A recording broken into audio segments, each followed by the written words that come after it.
ආයුබෝවන් ළමයි.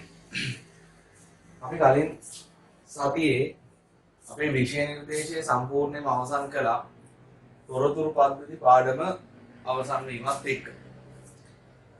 ඊළඟට මම කිව්වා මේ මාස කිහිපය විභාගයට කලින් තියෙන අපි යොදා ගන්නවා අපි ඉගෙනගත්ත විෂය කරුණු වලින් පසුගිය විභාග ප්‍රශ්න පත්‍ර සහ අනුමාන ප්‍රශ්න පත්‍ර කිහිපයක් සාකච්ඡා කරන්න. ඒ යටතේ අගෝස්තු මාසය සඳහා පේපර්ස් 5ක් තියෙන ප්‍රශ්න පත්‍ර කට්ටලයක් ඔබට ලැබිලා ඇති. ඒකෙන් පළවෙනියටම තියෙන පේපර් එක තමයි අද අපි සාකච්ඡා කරන්නේ. මේ ප්‍රශ්න පත්‍රය 2019 අවුරුද්දේ උසස් පෙළ විභාගයට මුහුණ දීපු දරුවෝ වෙනුවෙන් විභාග දෙපාර්තමේන්තුව එවපු මූලාකෘති ප්‍රශ්න පත්‍රයක්, ප්‍රොටෝටයිප් පේපර් එකක්. ඒකට හේතුව වුණේ 2019 ඉඳන් අලුත් විෂය නිර්දේශයේ යටතේ තමයි උසස් පෙළ විභාගය පැවැත්වුනේ. ඒතර 2019 ළමයි අලුත් විෂය නිර්දේශයට යටතේ විභාගෙ ලියපු පළවෙනි කණ්ඩායම නිසා ඔවුන්ට තිබ්බේ නෑ පේපර් එකේ ෆෝමැට් එක බලා ගන්න ක්‍රමයක්. දැන් ඔයාලා 2021 විභාගෙ ලියනකොට 2019 20 කියන අවුරුදු දෙකේ පේපර්ස් දෙක බලලා අදහසක් ගන්න හැකි මේ පේපර් එකේ ආකෘතිය මොන වගේද කියලා. ඒ නිසා තමයි 2019 ළමයි වෙනුවෙන් මූලාකෘති ප්‍රශ්න පත්‍රයක් හැම විෂයකටම අදාළව විභාග දෙපාර්තමේන්තුව සකස් කරලා තිබුණේ. එතකොට මේක ඇත්තටම විභාග මට්ටමේම පේපර් එකක් කියන්න පුළුවන්. ඒ කියන්නේ විභාග මේ පේපර් එකේ තියෙන ප්‍රශ්න විභාගෙ දෙනවා කියන එක නෙමෙයි කියන්නේ. නමුත් විභාගයේ ආකෘතියට සමාන ආකෘතියක් මේ පේපර්ස් වල අපිට දකින්න පුළුවන්. විශේෂයෙන් දෙවෙනි පත්‍රයේ තමයි මේකේ ලොකු වෙනස්කම් ටිකක් තියෙන්නේ. අද අපි බලාපොරොත්තු වෙනවා මේ මූලාකෘති ප්‍රශ්න පත්‍රයේ පළවෙනි පත්‍රය කතා කරන්න. ඒ කියන්නේ බහුවර්ණ ප්‍රශ්න පත්‍රය, කෙටි ප්‍රශ්න පත්‍රය. බහුවර්ණ ප්‍රශ්න සහ කෙටි පිළිතුරු ලියන්නයි තියෙන්නේ. ඉස්තන් පුරවන්නක් තියෙනවා. එතකොට මේ වීඩියෝ එක බලන්න ඕනේ අනිවාර්යයෙන්ම පේපර් එකට උත්තර දීලා. ඔයා උත්තර ලියලා තමයි බලන්න ඕනේ වීඩියෝ එක, නැත්නම් මේකේ තේරුමක් නැති වෙනවා. ඊළඟට මේ වීඩියෝ එක අවසානයේදී අපි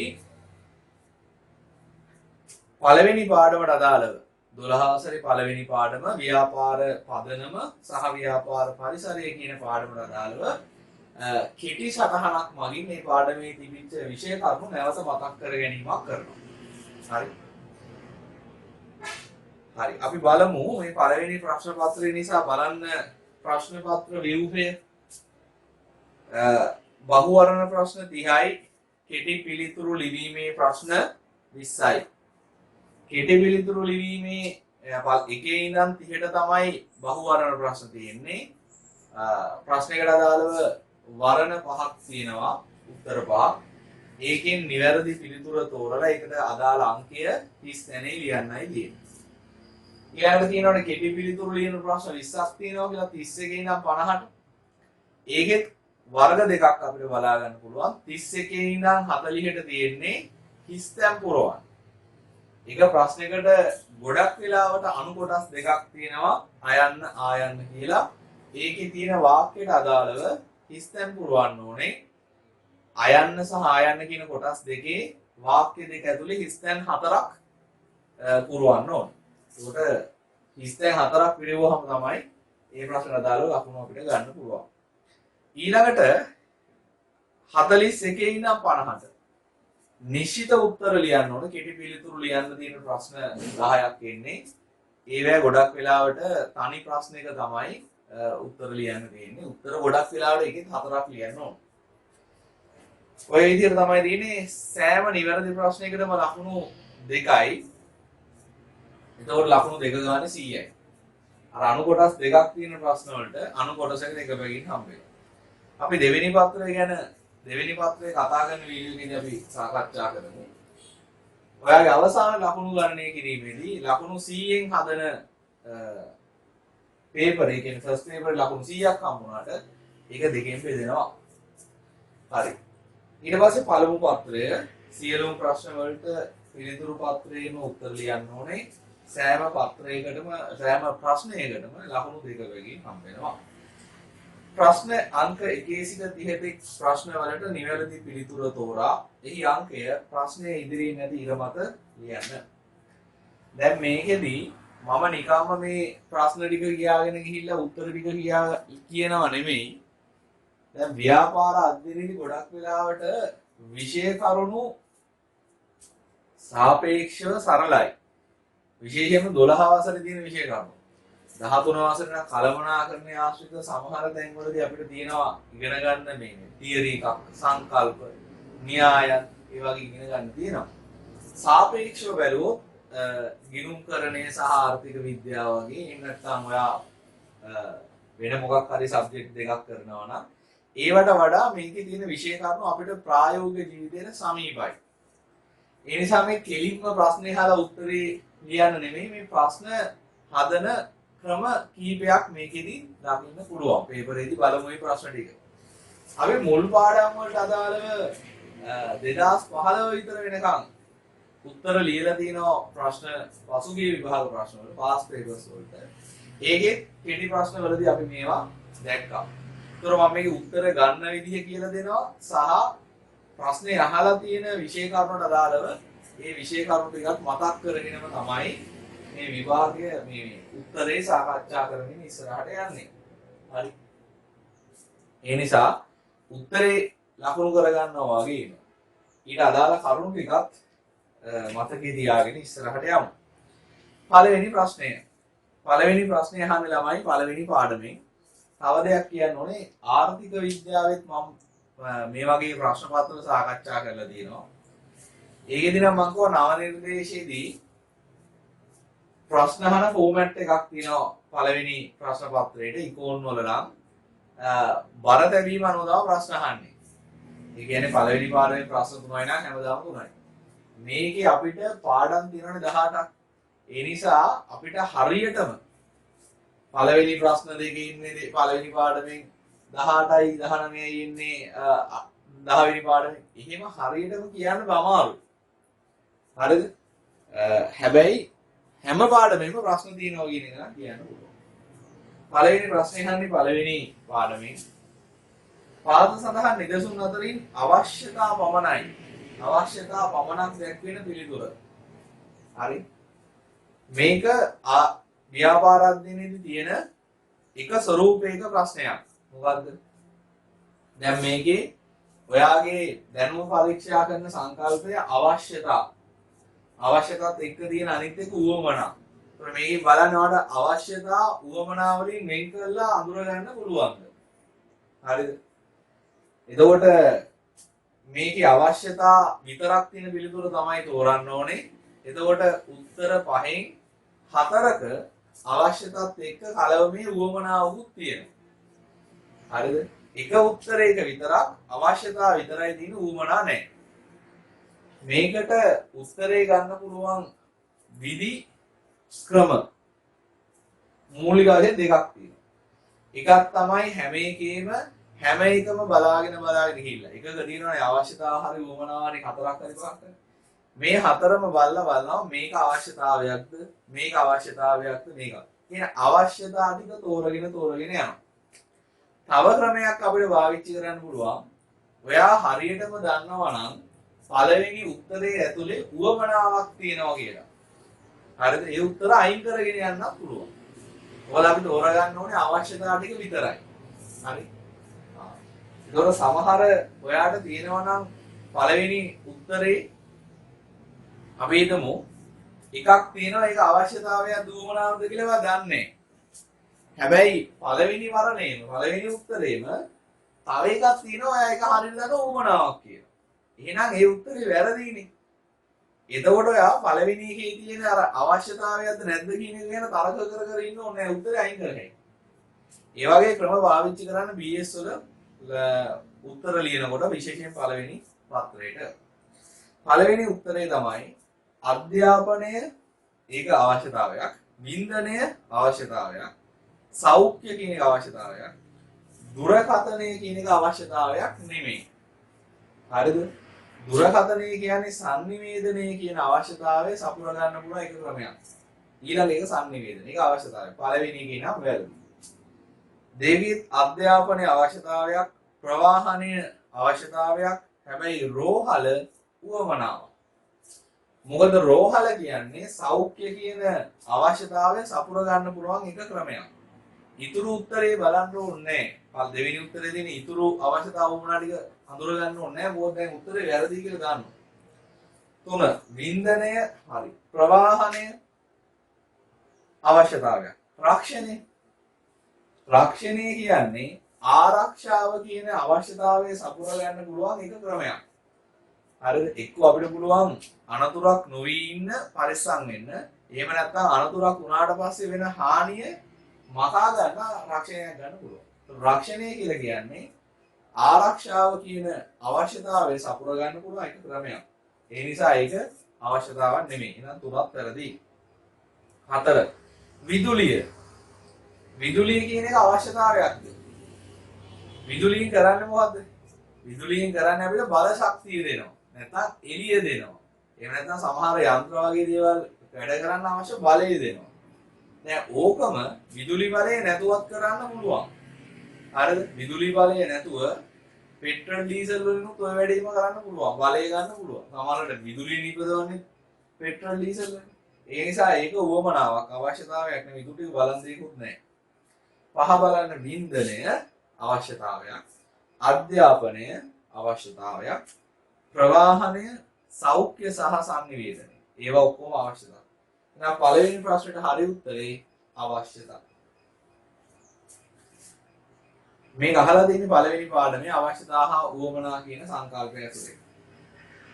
දෙවෙනි ප්‍රශ්නය වාසනා මැණික් ගැරීමේ හා මැණික් ගල් ඔපමට්ටම් කර ආවරණ නිපදවීමේ ව්‍යාපාරයක් කරගෙන යයි. මේකේ මෙහි අන්තර් ව්‍යාපාර සම්බන්ධය වන්නේ.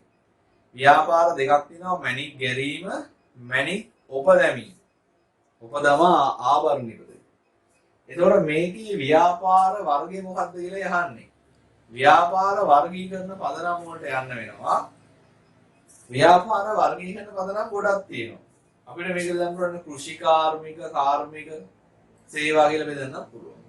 ඊට පස්සේ ප්‍රාථමික, ද්විතීයික, තෘතීයික කියලා බෙදන්නත් පුළුවන්.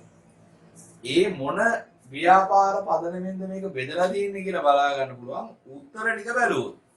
පළවෙනි එක කාර්මික සහ සේවා. ඒ කියන්නේ කෘෂි කාර්මික, කාර්මික සේවා කියලා බෙදලා තියෙනවා. අපි බලමු මැණික් ගැරීම මොන ව්‍යාපාරයක්ද? කෘෂි කාර්මික, කාර්මිකද සේවාද? මැණික් ගැරීම කියන එක කාර්මික සේවයි. කෘෂි කාර්මිකද ගන්න බෑනේ. කාර්මික ව්‍යාපාරය. ඊට පස්සේ භාණ්ඩ තැනීම කියන්නේ කාර්මික ව්‍යාපාරයක්. එතකොට මේක වර්ග දෙකකට එන්නේ නැහැ. කෘෂි කාර්මික සේවා කියලා බෙදුවොත්. එහෙනම් පළවෙනි උත්තරේ වැරදි. ඊළඟට කෘෂි කාර්මික සහ කාර්මික එක අතරින් දෙකම කාර්මික වෙනවා. ඊළඟට ප්‍රාථමික සහ තෘතීයික. එහෙනම් තව පදනමක් මේකේ අහනවා ප්‍රාථමික, ද්විතීයික, තෘතීයික. ප්‍රාථමික කියලා කියන්නේ මොකද්ද? ස්වභාව ධර්මයේ තියෙන දේවල් ඒ ආකාරයෙන්ම උකහා ගන්නා කර්මාන්ත. හරිද? දැන් මැණික් තියෙනවා ස්වභාවිකයි. ඒක උකහා ගන්න කර්මාන්තය තමයි මැණික් ගැරීම. එහෙනම් ඒක ප්‍රාථමික නිෂ්පාදනය. ද්විතීයික කියලා කියන්නේ ස්වභාව ධර්මයෙන් ලබාගත් දේවල් වල ස්වરૂපය වෙනස් කරලා භාණ්ඩ හා සේවා නිපදවන ව්‍යාපාර. එතකොට මැණික් කපා ආවරණ ගැනීම කියලා කියන්නේ ස්වභාවිකව ලබාගත් මැණික් වල ස්වરૂපය වෙනස් කරලා භාණ්ඩ හා සේවා නිපදවන ව්‍යාපාරය. ඒක එහෙනම් ද්විතීයික ව්‍යාපාරය. තෘතීයික අංශයෙන් ඉන්නේ සේවා. ඒ නිසා මැණික් ගැරීම ප්‍රාථමිකයි, ආභරණ ගැනීම ද්විතීයිකයි. මේකේ තියෙන්නේ ප්‍රාථමික සහ තෘතීයික කියලා. ඒක වැරදි. හතර තියෙන ද්විතීයික, තෘතීයික එකක් වැරදි. පහ තමයි හරි උත්තරේ. ප්‍රාථමික නිෂ්පාදනය සහ ද්විතීයික නිෂ්පාදනය. හරි. හරි. පහත සඳහන් වන්නේ සිද්ධි කිහිපයක. හරිද? මෙන්න මේ වගේ වෙලාවක මේ සිද්ධි ටිකක් දීලා ඒක ඇසුරින් ප්‍රශ්නේ අහලා දෙන්නේ. මුලින්ම බලන්න ප්‍රශ්නේ මොකද්ද කියලා. හරිද? ප්‍රශ්නේ තමයි ඉහත සිද්ධි අතුරින් ව්‍යාපාර ගති ලක්ෂණ පිළිබිඹුවන සිද්ධි පමණක් ඇතුළත් වරණේ. පළවෙනි පාඩමේ මුල්ම හරිය තියෙනවා ව්‍යාපාරයක ගති ලක්ෂණ මොනවද කියලා. හරිද? ව්‍යාපාර සංකල්පය කියන කොටසේ තියෙන්නේ. ව්‍යාපාර අධ්‍යයනයේ මුල්ම මාතෘකාව තමයි මේ ප්‍රධාන පළවෙනි පාඩමේ මුල්ම අනුමාතෘකාව තමයි ව්‍යාපාර සංකල්පය. ඒකේ කියනවා ආර්ථික කටයුත්තක් වෙන්න ඕනේ. ඊට පස්සේ ගනුදෙනු හා විකුණුම් වෙන්න ඕනේ. ඒක අඛණ්ඩව වෙන්න ඕනේ. ලාභයෙන් අභිප්‍රේරණය වෙන්න ඕනේ. අවදානම් දරන්න ඕනේ. ඒ වගේ ව්‍යාපාරික ගති ලක්ෂණ ගණනාවක් කියනවා. ඒ ටික හරියට මොළුවේ නැති වුණත් මේකට උත්තරේ කියන්න පුළුවන්. බලමු දැන් අපි ව්‍යාපාරික ගති ලක්ෂණ ටික තමයි තෝරන්නේ. අමායා තම ගෙවත්තේ වවන එළවලු දිනපතා පරිභෝජනයට ගනී. එතන ව්‍යාපාරයක් නැහැනේ. එතන තියෙන්නේ තමන්ගේ පරිභෝජනයට තමයි බාන්න හදන්නේ. ඒක ව්‍යාපාරයක් නෙමෙයි. ව්‍යාපාරයක් නම් වෙන කෙනෙක්ගේ පරිභෝජනයට තමයි බාන්න හදන්නේ. නිශාල් තම මෝටර් රථයේ මිතුරෙකු මාදමට විකුණයි. එතන ගනුදෙනුවක් වෙලා තිබ්බට ඒ ගනුදෙනුව අඛණ්ඩ වෙන එකක් නෙමෙයි. මම වාහනේ පාවිච්චි කළා මට අලුත් එකක් ගන්න ඕන නම් මගේ වාහනේ යාළුවට විකුණනවා. එහෙමයි කියලා මං එතන වාහන ව්‍යාපාරයක් කරන්නේ නැහැ. මොකද ගනුදෙනුවක් වුණාට මේ ගනුදෙනුව අඛණ්ඩව සිද්ධ වෙන්නේ නැහැ එතන. ඊළඟ තුන. විලාසිනී ඉවතනල රෙදි කැබලි යොදා පාපසිරිපදව විකුණයි. එතන ව්‍යාපාරයක් තියෙනවා. අපි වෙන කෙනෙක්ගේ උවමනා වෙනුවෙන් හදන්නේ යෙදවුම් ටික එකතු කරලා අවදානමක් දරාගෙන වාහන හා සේවා හදලා විකුණනවා. ආනයනය කරන ලද වියලි ආහාර ප්‍රණීත විසින් නැවත පැකට් කර ලේබල් කර සානදායමින් ලබේ කරයි. එතරම් ව්‍යාපාරයක් තියෙනවා. ආර්ථික කටයුත්තක් ආනයනය කරලා බෙදා හරිනවා. ගනුදෙනු අඛණ්ඩව සිද්ධ වෙනවා. ලාභ ලැබීමේ අරමුණක් තියෙනවා. සහනදායි මිලට දුන්නට අලාභ ලබනවා කියන එකක් කියන්නේ නැහැනේ. එහෙනම් C සහ D තමයි උත්තරේ. ඒතකොට දැන් අපි උත්තරේ දන්නවා. ඔයා මේ සිද්ධි ටික කියවගෙන ආවොත් ප්‍රශ්නය කියවන්නේ නැතුව සිද්ධි කියවද්දී ඔයා දන්නේ මොකද්ද තෝරන්න ඕනේ කියලා. ප්‍රශ්නේ කියවලා සිද්ධි ටික කියවගෙන යනකොට ඉවරෙම අපිට ටික් එකක් දාගත්ත ඒක හරියට. ඒතකොට ඉබේම උත්තරේ ඇවිල්ලා. ඊළඟට අංක 4. දැන් ඔය පළවෙනි ප්‍රශ්න තුන තමයි පළවෙනි පාඩමෙන් අහලා තියෙන්නේ. ඊළඟට ව්‍යාපාර සමාජ වගකීම් සහ ආචාර ධර්ම සඳහා නිදසුන්. ව්‍යාපාර සමාජ වගකීම් ආචාර ධර්ම කියන්නේ දෙවෙනි පාඩම. හරි. එක සේවකයන් ඒකෙත් බලන්න මේ කරුණු ටිකක් දීලා ප්‍රශ්නයක් අහනවා. ප්‍රශ්නේ බලන්න මුලින්. ඉහත සඳහන් ඒවායින් ව්‍යාපාර ආචාර ධර්ම සඳහා නිදසුන් මොනවද කියලා. දැන් බලන්න මේ කරුණු ටික. ආචාර ධර්ම වල තමයි තෝරන්නේ. සේවකයන්ට වෘත්තීමේ ආරක්ෂාව ලබා දීම. ඒක සමාජ වගකීමක්. ආචාර ධර්මයක් නෙමෙයි. සමාජ වගකීම් කියන්නේ අපි අනිවාර්යෙන්ම ඇල්මැති පාර්ශවයන්ට දෙන්න ඕනේ ප්‍රතිලාභය. ආචාර ධර්මය කියන්නේ හොඳ නරක පිළිබඳ අවබෝධයෙන් කටයුතු කරන්න ඕනේ. එතකොට සේවකයන්ට වෘත්තීය ආරක්ෂාව සැපයීම සේවකයාට ඉටු කරන්න ඕනේ සමාජ වගකීම. ආචාර ධර්මයක් නෙමෙයි. අයිතිකරුවන්ට සාධාරණ ඉපයීම. ඒකත් අයිතිකරුවන්ට කරන්න ඕනේ සමාජ වගකීමක්. පාරිභෝගිකයන්ට සත්‍ය දේ පමණක් සංනිවේදනය. ඒක ආචාර ධර්මයක්. වෙන පාර්ශවයන්ට හානිදායක නොවන ලෙස කටයුතු කිරීම ආචාර ධර්මයක්. සාධාරණව හා අවංකව තර කිරීම ආචාර ධර්මයක්. එහෙනම් අපි දන්න උත්තරේ C, D සහ E. උත්තරේ නැවතත් 5. හැම එකටම 5 වගේ උත්තරේ. මේ වෙනකන් තිබ්බ ඔක්කොටම උත්තරේ 5. හරි. ඊළඟට 5. පස්වෙනි එක. මේ පස්වෙනි එකත් නැවතත් අහලා තියෙන්නේ පළවෙනි පාඩමෙන්. මොකද ව්‍යාපාර පරිසරය කියන්නේ පළවෙනි පාඩමේ කොටසක්. සාර්ව පරිසර බලවේග කිහිපයක් X තීරුවේද ඒවා සම්බන්ධ නිදසුන් කිහිපයක් Y තීරුවේද දැක්වේ. ප්‍රශ්නේ බලන්න. X තීරුවේ දැක්වෙන සාර්ව පරිසර බලවේග සහ Y තීරුවේ දැක්වෙන නිදසුන් නිවැරදිව අනුපිළිවෙලින් ගලපා ඇති උත්තරේ තෝරන්න. මේකත් ව්‍යාපාර අධ්‍යයනයට තව විදිහක ප්‍රශ්නයක්. වගුවක් දීලා මේ වගු දෙක යා කරන්න කියලා කියනවා. මේ වගේ වෙලාවට හොඳට මතක තියාගන්න. දැන් මේ පැත්තේ තියෙනවා 1 2 3 4 5 කියලා තියෙනවා.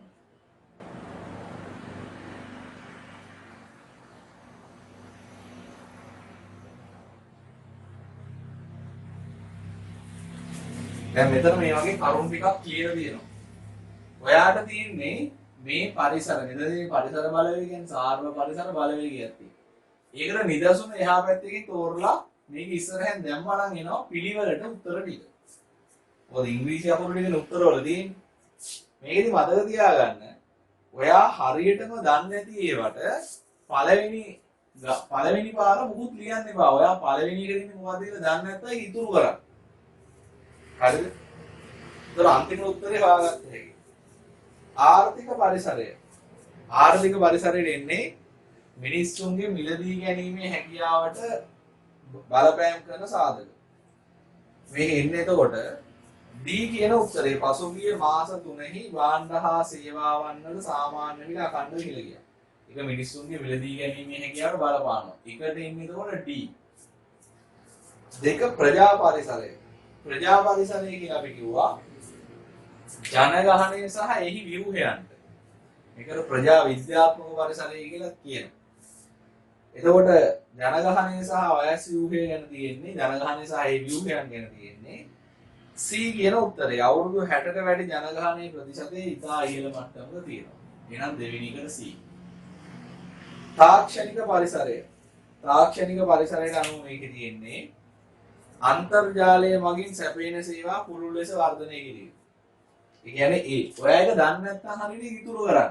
මේක නොලියයි. ඒක හරියට මොනවා ගන්න වෙයි. සමාජීය හා සංස්කෘතික පරිසරය කියන්නේ මිනිසුන්ගේ ඇදහිලි විශ්වාස ආගම් සංස්කෘතියින් මත තියෙන සාධක. ඒකට අනිවාර්යෙන් වෙන්න ඕනේ ඊ කියන උත්තරය. ඒකේ සිංහල හින්දු අලුත් අවුරුද්ද ගැනයි කියන්නේ. ඒක සංස්කෘතික උත්සවයක්. ඊළඟට ගෝලීය පරිසරය. ගෝලීය පරිසරය කියලා කියන්නේ ගෝලීයකරණයේ නිසා ඇතිවෙච්ච සාධක සහ බලවේග. දැන් මේ දෙකේ උත්තරය හරියට දන්නේ නැහැ කියලා දන්නේ නැත්නම් ඉතුරු කරන්න. ඊළඟට බලන්න ඔයාගේ එහා පැත්තේ තියෙන නිදසුන් වලින් දැන් ඉතුරු වෙලා තියෙන්නේ මොකද්ද? CD කියන්නේ එහෙනම් AB තමයි ඉතුරු වෙලා තියෙන්නේ. දැන් බලන්න පුළුවන්ද කියලා බෙදා ගන්න.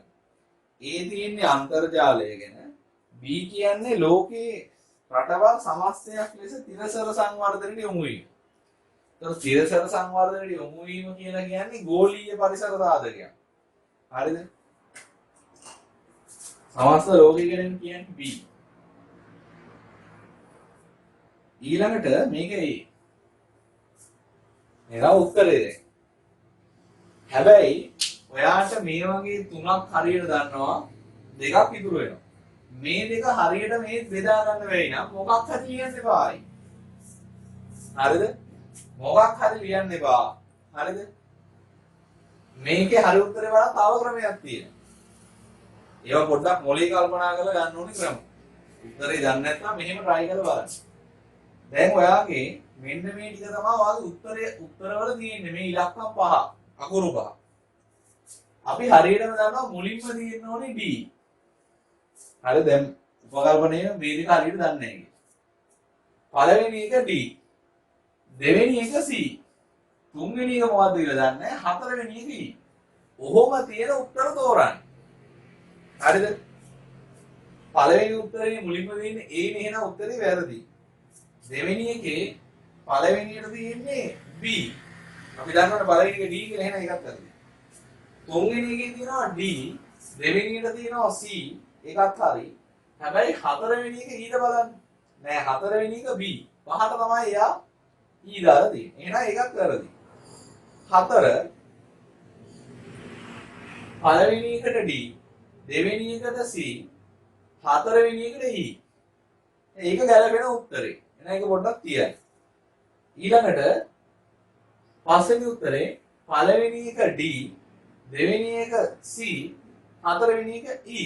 ඒකත් හරි. හරිද? ඒ වගේ වෙලාවක ඔයාලට වෙන කරන්න දෙයක් නැහැ. මේක බලන්න ඕන. හරි.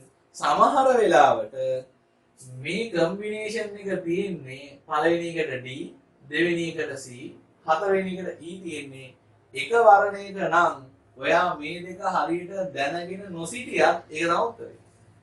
අන්න ඒ නිසා තමයි මම කියන්නේ පළවෙනි පාර උත්තර ලියද්දී 100ට 100ක් ෂුවර් ඒවා විතරක් මෙහෙම ලියන්න. අනුමානෙට ලියන්න එපා. ඔය අනුමානෙට ලියුවේ වරදින්න පුළුවන් නේ. හරිද? ඒතර ඔයා හරියටම දන්නේ නැතිව ඉතුරු කරන්න. ඉතුරු කරලා මුලින් බලන්න ඔයා හරියටම හොයාගත්ත උත්තර 3 හරි 4 හරි පාවිච්චි කරලා පුළුවන් ද හරි උත්තරේ ගන්න. මේක මම කියලා දෙන්න ළමයි. ව්‍යාපාරද්දේ ළමයි ගොඩාක් ලකුණු අඩු වෙන්නේ මෙන්න මේ වගේ. 5කින් 4ක් ගන්නවා. 4ක් ගන්නවා එකක් ගන්නෑ. ඒ හින්දා එහෙම වෙන උත්තරේ. 3ක් ගන්නවා 5න්. ඉතුරු දෙක හරියට දාගත්තා නම් හරි. හරිද? සමහරවිට ඉතුරු දෙක හරියටම දැනගෙන හිටියේ නැතත් උත්තරේ හොයාගන්න පුළුවන්. ටිකක් සූක්ෂම වුණොත්. ඒ නිසා එහෙම කරන්න. මොකද මේ පේපර් එක සාමාන්‍ය වෙලා මදි වෙන පේපර් එකක් නෙමෙයි. හරිද? ඔයත් මේ පේපරේ උත්තර ලියන්න උත්සාහ කළා නම් මේ උත්තර ලියන පැය දෙකක් යන්නේ නැහැ. ඒ නිසා මේ වගේ දේවල් වලට චුට්ටක් පුරුදු වෙන්න පැන්සලක් අරගෙන ඉස්සරහෙන් ලියලා උත්තරේ ගන්න. හරි? මොකද එක ලකුණක් පවා විභාගෙදි ලොකු වෙනසක් කරනවා ඔයාගේ රෑන්කින්. ඊළඟට 6 මෙච්චරයි ව්‍යාපාර පරිසෙන් අහලා තියෙන්නේ. 6 වෙනි ප්‍රශ්නේ අහලා තියෙන්නේ රජය සහ ව්‍යාපාර කියන පාඩම.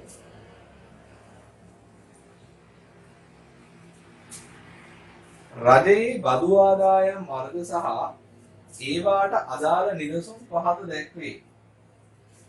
එයා කියනවා බදු වර්ගය සහ ඊට අදාළ නිදසුන් නිවැරදිව සඳහන් කර ඇත්තේ. හරිද? කියන්නේ බදු වර්ගයට හරි නිදසුන් දෙක ඕනේ තියෙන්න. බලමු. ආදායම් බදු. ආදායම් බදු කියන්නේ පුද්ගලයන්ගේ හරි සමාගමක හරි ආදායම මත ගෙවන්න ඕනේ බද්ද. සමාගම් බදු. ඒක ආදායම් බද්දන්නේ. උපයන විට ගෙවීමේ බදු.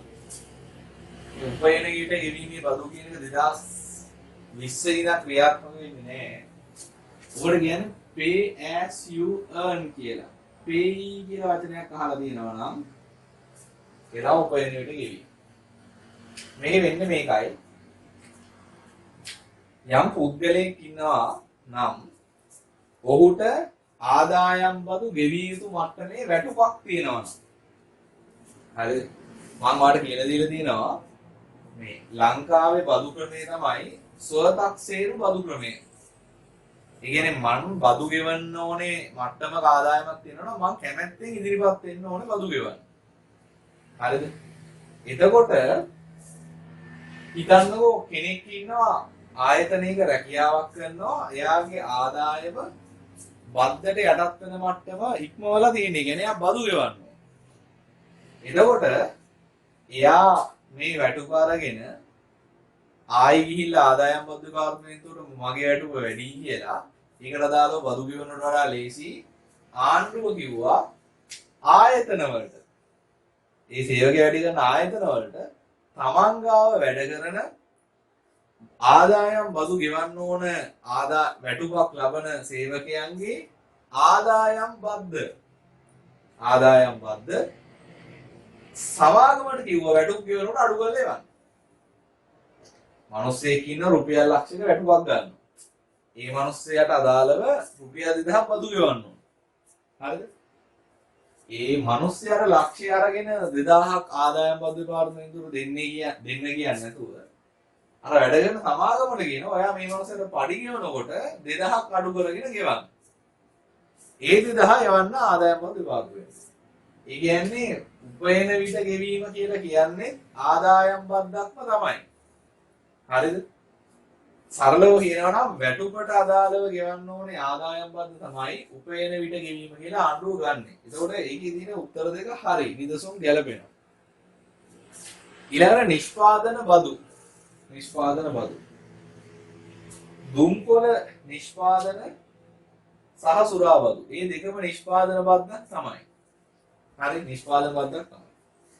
ඊළඟට එකතු කළ අගය මත බදු. එකතු කළ අගය මත බදු කියන්නේ VAT බදු වලට. value added tax. හරිද? විදුලි සංදේශ බදු.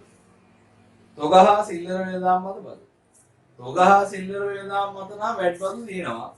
හැබැයි විදුලි සංදේශ බද්ද කියන්නේ විශේෂ බද්දක්, වෙනම බද්දක්. ඔය ජංගම දුරකථන සේවා සපයන ආයතන වලින් අයකට බද්දක්. ඒක VAT බද්දක් නෙමෙයි. එහෙනම් C කියන එක වැරදි. ආනයන මත බදු. ආනයන වලට එකතු කළ අගේ මත බදු. ඒ කියන්නේ කෙනෙක් බාණ්ඩ ආනයනය කරනකොට ඒකටත් බදු ගහනවා. හැබැයි ඒක අය කරන්නේ රේගුවේ. ඒ නිසා ඒකත් ආනයන බද්දක් කියලා කියන්න පුළුවන්. ගුවන් තොටුපොළ සංවර්ධන බදු. ඒකත් ගන්න පුළුවන්. දැන් ඒතකොට මේකේ උත්තරේ බැලුවොත් හරි උත්තර දෙකයි තියෙන්නේ හැම උත්තරේම. හැබැයි අපිට හම්බ වුණා හරි උත්තර 4ක්. හරි උත්තර 3ක්. C විතරයි වැරදුනේ. මේකේ උත්තරේ ගන්න ලේසිම ක්‍රමය තමයි ඔයා බැලුවොත් පළවෙනි උත්තරේ ඇරෙන්න, පළවෙනි වරණේ ඇරෙන්න අනිත් හැම වරණේකම C තියෙනවා. මම දන්නවා C වැරදි කියලා. හරිද? C වැරදි නම් හරියටම පළවෙනි උත්තරේ විතරයි හරියන්න ඕනේ. ඒ නිසා ගන්න ඕනේ A සහ B. හරි A සහ B. ඕකේ D හරි යම්තාක් දුරකට. ඒ කියන්නේ A සහ D කියන එක D කියන එකෙත් හරි නිදසුම් තියනවා කියලා කියන්න පුළුවන්. එකතු කළාගේ මත බද්ද ආනයන වලට ගහද්දී ඒක ආනයන බද්දක් කියලා ගත හැකියි. හැබැයි උත්තරේට ඒක ප්‍රශ්නයක් වෙන්නේ නැහැ. ඒකයි මම කිව්වේ දෙපැත්තටම මේක බලන්න පුරුදු වෙන්න ඕනේ. හරියව තෝරලා බලන්නත් පුළුවන් වෙන්න ඕනේ. වැරදිව අයින් කරලා හරියට ඉතුරු කරගන්නත් පුළුවන් වෙන්න ඕනේ. ඊළඟ 7. මේ ප්‍රශ්නේ අහලා තින්නේ සුළු හා මධ්‍ය පරිමාණ ව්‍යාපාරවල. මේකේ අහලා තින්නේ ප්‍රශ්නේ සුළු හා මධ්‍ය පරිමාණ ව්‍යාපාරවලට ලබා දෙන ණය යෝජනා ක්‍රම 3ක් කියලා කියනවා. ඒ ණය යෝජනා ක්‍රම ක්‍රියාත්මක කරන්නේ කවුද අහනවා. හරිද? සහන්‍ය, සුවන, සනස ණය ව්‍යාපෘති. ණය ව්‍යාපෘති ගොඩක් තියෙනවා. ඒකෙන් ප්‍රධානම ටික මම ටියුට් එකට දාලා තිබ්බා. ඒ ටික පොඩ්ඩක් බලාගෙන යන්න. මේ වැඩිපුරම බලන් යන්න ඕනේ මේ ණය යෝජනා කරන ණය යෝජනා ක්‍රමේ ක්‍රියාත්මක කරන්න මොන ආයතනයේදී. මේකේ තහලා තියෙන්නේ ඒක. සහන්‍යා කියන එක ක්‍රියාත්මක වෙන්නේ ඇත්තටම ආසියානු සංවර්ධන බැංකුවේ මූල්‍ය ආධාර වලින්. සුවන කියන එක ක්‍රියාත්මක වෙන්නේ අන්තර්ජාතික සහයෝගීතාවය සඳහා වූ ජපාන බැංකුව කියන එකෙන්. සනස ණය ව්‍යාපෘති ජාතික සංවර්ධන භාරකාර අරමුදල. ඒක පළවෙනි එකට එන්නේ B, දෙකට A, තුනට C. B, A, C කියන්නේ උත්තරේ 4. ඊළඟ 8 නැවතත් අහනවා ව්‍යාපාර සංවිධාන වලින්. ඒකයි මම කිව්වේ මේකේ ප්‍රශ්න පිළිවෙලට ඇහිමක් වෙන්නේ නැහැ කියලා. ඒක ඕනවල. ව්‍යාපාර සංවිධාන වර්ගය සහ එහි ලක්ෂණය නිවැරදිව දැක්වෙන ප්‍රකාශය තෝරන්න. ව්‍යාපාර සංවිධානයක් සංවිධාන වර්ගයක නමක් තියෙන උත්තරේ සහ ඒකේ ලක්ෂණ කීපයක් තියෙනවා. හරියට ගැලපෙන එක තෝරන්න. පළවෙනි උත්තරේ බලන්න. පෞද්ගලික අංශයට අයත් වගකීම සීමිත නීතිමය පුද්ගලභාවයක් නොමැති ලාභ ඉපයීම අරමුණු කර නොගත් ව්‍යාපාර සංවිධාන සංස්ථාවේ සමාගම් වේ. ඒතර මේකේ උත්තරේ තියෙන්නේ මුලින් ලක්ෂණ ටික කියලා අන්තිමට තමයි ව්‍යාපාර සංවිධාන වර්ගය කියන්නේ. දැන් ව්‍යාපාර සංවිධාන වර්ගයේ සංස්ථාපිත සමාගම්නේ. නැවත උත්තරේ බලන් යම් සංස්ථාපිත සමාගමක ලක්ෂණ විතරද මෙතන තියෙන්නේ. පුද්ගලික අංශයට අයිති. ඒක හරි. වගකීම සීමිතයි. ඔව්. සමාගම වල වගකීම සීමිතයි. නීතිමය පුද්ගලභාවයක් නොමැති. අන්න වැරදි. සමාගමක නෛතික පුද්ගලභාවයක් තියෙනවා. ඒ නිසා ගන්න බෑ. මේ වැරදි. දැන් ඔය උත්තරේ තියෙන ආකෘතිය අනුව හිතාගන්න හැකි අනිත් උත්තර ටික අන්තිමට ව්‍යාපාර සංවිධාන ක්‍රමේ නම තියෙනවා. ඒ උත්තරවලත් මුල හරි ව්‍යාපාර සංවිධානයේ ලක්ෂණ තියෙනවා. එහෙනම් දෙවෙනි උත්තරය අන්තිම හරිය කියවුවොත් ඒකේ තියෙනවා රාජ්‍ය සංස්ථා. එහෙනම් බලමු රාජ්‍ය සංස්ථාවට ගැලපෙන උත්තර තියෙනවද? පොදු අංශයට අයත්. හරිනේ රජය තමයි.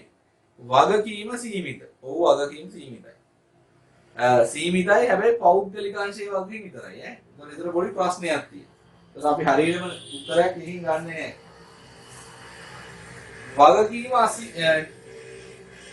නීතිමය පුද්ගලභාවයක් නොමැති. ඒක කොහොමද වැරදිනේ නේද? සංස්ථාවට නෛතික පුද්ගලභාවයක් තියෙනවා. එහෙනම් අපි වගකීම සීමිතයි කියන එක හරියට දන්නේ නැති වුණාට ගැටලුවක් නැහැ. තුන්වෙනි ප්‍රශ්නේ ගත්තොත් ඒකේ අන්තිමට තියෙන්නේ හවුල් ව්‍යාපාර. අපි බලමු හවුල් ව්‍යාපාරයේ ලක්ෂණ තියෙන්නේ. පුද්ගලික අංශයට අයත්. හරි. වගකීම අසීමිත. ඒකත් හරි. නෛතික පුද්ගල භාවයක් නොමැති. ඒකත් හරි. එක් අයෙකුට ආරම්භ කළ නොහැකි. හරි. එක් අයෙකුට ආරම්භ කරන්න බෑ. මේ අවුල් ව්‍යාපාරයක් ආරම්භ අඩුම දෙන්නෙක් ඕන. ඒ නිසා දැනට ඒක දින්න හරි. ඊළඟට එක සමූපකාර ව්‍යාපාර. ඒවේ ලක්ෂණ ටික තියෙනවා මුලින් ඒක බලමු. පොදු අංශයට අයත්. එතනින්ම වැරදි. සමූපකාර පෞද්ගලික අංශයේ ව්‍යාපාර සංවිධානය. ලාභ අරමුණක් නැති වුණාට පෞද්ගලික අංශ. අන්තිම එක රාජ්‍ය දෙපාර්තමේන්තුව ගැන තියෙන්නේ. පොදු අංශයට අයත්. හරි. වගකීම් අසීමිත. හරි. නෛතික පුද්ගලභාවය හිමි නැහැ. දෙපාර්තමේන්තුවල නෛතික පුද්ගලභාවයක් නැහැ. කටයුතු කරන්නේ දෙපාර්තමේන්තු ප්‍රධානියගේ නම. එහෙනම් ඒක වැරදි. ඒ නිසා හරි උත්තර 1.3. 8ට 3. 9 නැවතත් රජයේ සහ ව්‍යාපාර පාඩම. පාරිභෝගික ආරක්ෂණ කටයුතු වලට සම්බන්ධ වන ආයතන පමණක් තෝරන්නලු. පාරිභෝගික ආරක්ෂණයට සම්බන්ධ ප්‍රධාන ආයතන දෙකක් අපේ ඩියුට් එකේ තිබ්බා. ප්‍රමිති ආයතනයයි පාරිභෝගික කටයුතු වල අධිකාරියයි. අනිත් ඒවනු පාරිභෝගික ආරක්ෂා කරන්න ඍජුව දායක වෙනවා නම් අපිට කියන්න පුළුවන් පාරිභෝගික ආරක්ෂණයට සම්බන්ධ ආයතනයක් කියලා. පළවෙනි එක ප්‍රමිත ආයතනය, කාර්මික සංවර්ධන මණ්ඩලය, විදුලි සංදේශ නියාමන කොමිසම, කාර්මික තාක්ෂණික ආයතන. කාර්මික සංවර්ධන මණ්ඩලයයි කාර්මික තාක්ෂණික ආයතනයයි පාරිභෝගික ආරක්ෂණයට සම්බන්ධ නැහැ. ඒගොල්ලෝ ඉන්නේ ආයතන වලට උදව් කරන්න, ව්‍යාපාර වලට. දෙක දේශීය ආදායම් දෙපාර්තමේන්තුව. ඒගොල්ලෝ ව්‍යාපාරනේ බදු ගහනවා මිසක් පාරිභෝගිකයා පාරිභෝගික ආරක්ෂණයෙන් වැඩ කරන එකේ නෙමෙයි. 3 මිනුම් මේක සහ ප්‍රමිති සේවා දෙපාර්තමේන්තුව. හරි නිවැරදි කිරුම් මිනුම් උපකරණ තියනවාද කියලා බලනවනේ. රක්ෂණ සංස්ථාව. රක්ෂණ සංස්ථාව පාරිභෝගික ආරක්ෂණ සම්බන්ධ නැහැ. ඒක පෞද්ගලික ව්‍යාපාරය. 4 ප්‍රමිති ආයතනයේ රක්ෂණ සංස්ථාව ගන්න බෑනේ රක්ෂණ සංස්ථාවයි. 5 මධ්‍යම පරිසර අධිකාරිය. එයා බලනවා පරිසරයට හානි කරනවද? පාරිභෝගික අයිතියකුත් තියෙනවා යහපත් පරිසරයේ ජීවත් වීම කියලා. ඒ නිසා එයා පාරිභෝගික ආරක්ෂණයට සම්බන්ධයි. ඊළඟට ප්‍රමිති ආයතනයේ සම්බන්ධයි. මිනුම් මේකක සහ ප්‍රමිති සේවා දෙපාර්තමේන්තුව සම්බන්ධයි. විදුලි සංදේශ නියාමන කොමිසම සම්බන්ධයි. එහෙනම් 5 තමයි උත්තරේ. 9ට 5. ඊළඟට තම මිතුරෙකුට ලබා දී තිබූ ණය මුදලකින් කොටසක් අශේන්ට ආපසු ලැබුණු අතර එයින් රුපියල් 80000ක් වටිනා පරිගණකයක් මිලදීගෙන ඉතිරිය බැංකුවේ තැන්පත් කළේය. මෙම සිද්ධියට අදාළ මුදලින් ඉටු වූ කාර්යයන් අනුපිළිවෙලින් කියන්නේ. මුලින්ම වෙන්නේ එයා දුන්න ණයෙන් කොටසක් ආයි හම්බ වෙනවා. ණයෙන් කොටසක් හම්බ වෙනවා කියන්නේ විලම්බීත ගෙවුම් මාධ්‍ය. අතීතයේ ගත්ත ණයක් වර්තමානයේ මුදල් මාධ්‍යෙන් පියවන්න පුළුවන්. දෙක තමයි ළමයි. එක තමයි ණය ලැබී. දෙක රුපියල් 80000ක් වටින පරිගණකය. ඒ කියන්නේ පරිගණකයේ අගේ මැනලා තියෙනවා රුපියල් වලින්. හරිද? ඒතකොට මේක වටිනාකමේ මිම්මා. ඊළඟට 3 පරිගණකයේ මිලදී ගැනීම. ඒක ගනුදෙනුවක්. එහෙනම් ඒක විනිමය මාධ්‍යයක්. 4 බැංකුවේ තැන්පත් කරනවා. වටිනාකමේ සංනිධියක්. සංනිධිය. ඔන්න 4. ගොඩක් ළමයින්ට මේකේ 80000 කියන එක පැටලෙනවා මුදලේ කාර්යයක්ද කියලා. ඒක ඉන්නේ නැහැ. මොකද 80000ක් වටනා පරිගණකයක් මිලදී ගත්තකොම එකපාරටම හිතෙන්නේ පරිගණකයෙන් මිලදී ගැනීම ගැන විතරයි. හැබැයි ඔයාලට උත්තරේ දිහා බැලුවම මේක තේරෙනවා.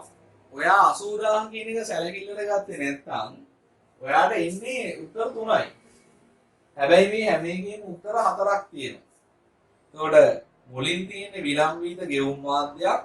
එහෙනම් හරි වෙන්න ඕනේ පළවෙනි උත්තරය, තුන්වෙනි උත්තරය, පළවෙනි උත්තරය සහ හතරවෙනි උත්තරය. හරිද? ඊළඟ දෙවෙනි එක වටිනාකමේ මිම්මක්. ඒක තියෙන්නේ පළවෙනි උත්තරේ විතරයි. දෙවෙනි උත්තරේ තියෙන්නේ සංනිධිය කියලා. තුන්වෙනි එක වමාරු මාන්තය 4 සංවේදී. එහෙනම් 10ට 1.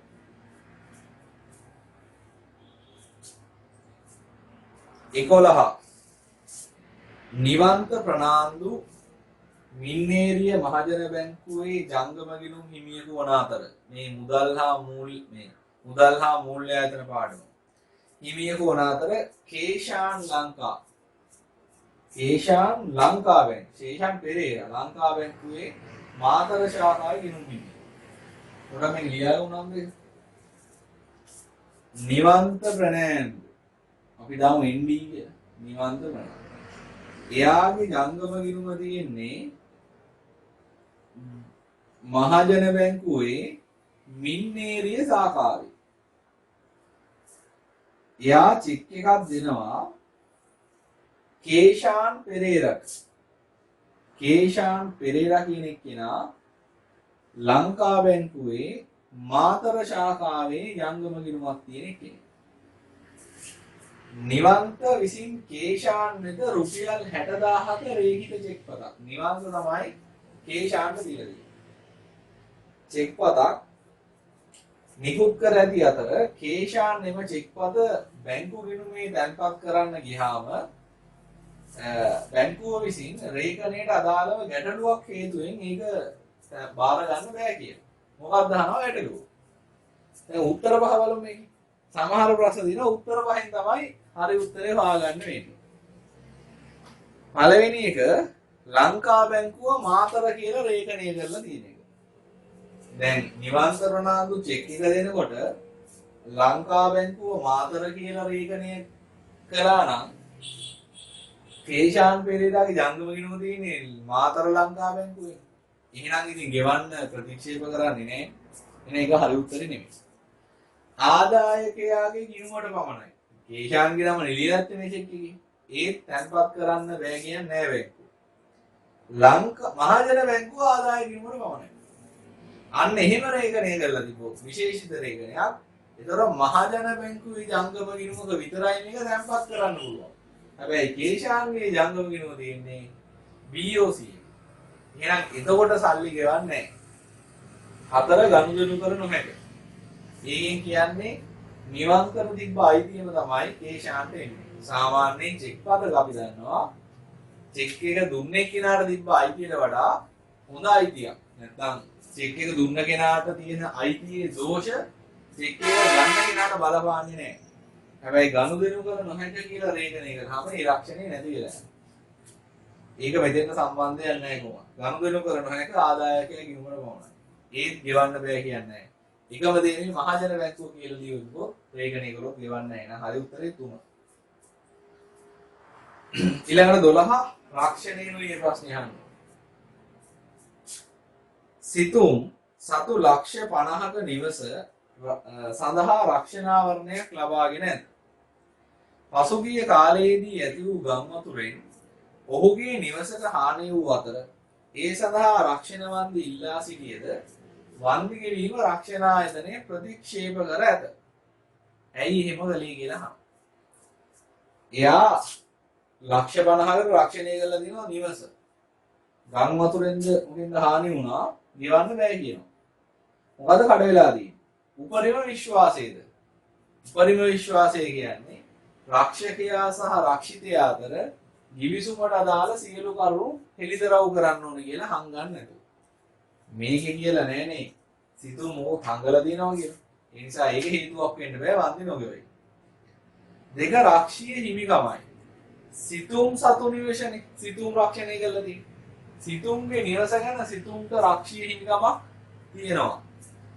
යම් දේපලක නීත්‍යානුකූල අයිතිකරුන්ට රක්ෂීය හිමිකම තියෙනවා. ඒ නිසා ඒකත් නෙවෙයි හේතුව ගෙවන්න බෑ කියන්නේ. හානි පූරණය කියන්නේ හානිය පියව ගන්න විතරක් වන්දියක් ගෙවන්න ඕනේ. මේකේ වන්දි ගෙවන්න බෑ කියනවා. 4 ආසන්නතම හේතුව. ආසන්නතම හේතුව කියන්නේ රක්ෂණ වන්දියක් ගන්නවා. හානිය වෙන්න බලපාපු උපද්‍රවය රක්ෂණ ගිවිසුම යටතේ ආවරණය කරලා තියෙනවා. මෙයා අරන් තියෙන්නේ මොන රක්ෂණයක්ද කියලා අපිට කියලා නැහැ. හැබැයි ගම් වතුරෙන් තමයි විනාශ වෙලා තියෙන්නේ ගේ. ඒතර ගම් වතුර සඳහා නෙමෙයි නම් මෙයා රක්ෂණ ආවරණය අරන් තිබේ ගින්න සඳහා නම් කැරලි කලකෝලහල සඳහා නම් එතකොට ගම් වතුරෙන් විනාශ වුණාට ගෙවන්නේ නෑ. මොකද හේතුව රක්ෂණය කරලා නැහැ. ආදේශනය කියන්නේ හානිපූර්ණ උතුම් මූල ධර්මයක්. හානිපූර්ණේ අදාළ නැත්නම් ආදේශනයක් නෑ. එහෙනම් 12 වෙනි ප්‍රශ්න උත්තරේ 4. 13 විද්‍යුත් මාධ්‍ය හරහා වෙළඳාමේදී එයට ආවේනික අවාසියක් කියන්නේ. ආවේනික අවාසිය කියන්නේ හැම වෙලෙම විද්‍යුත් මාධ්‍යෙන් ගනුදෙනු කරනකොට මේ අවාසිය තියෙනවා. අංක 1 මිල අධික වීම.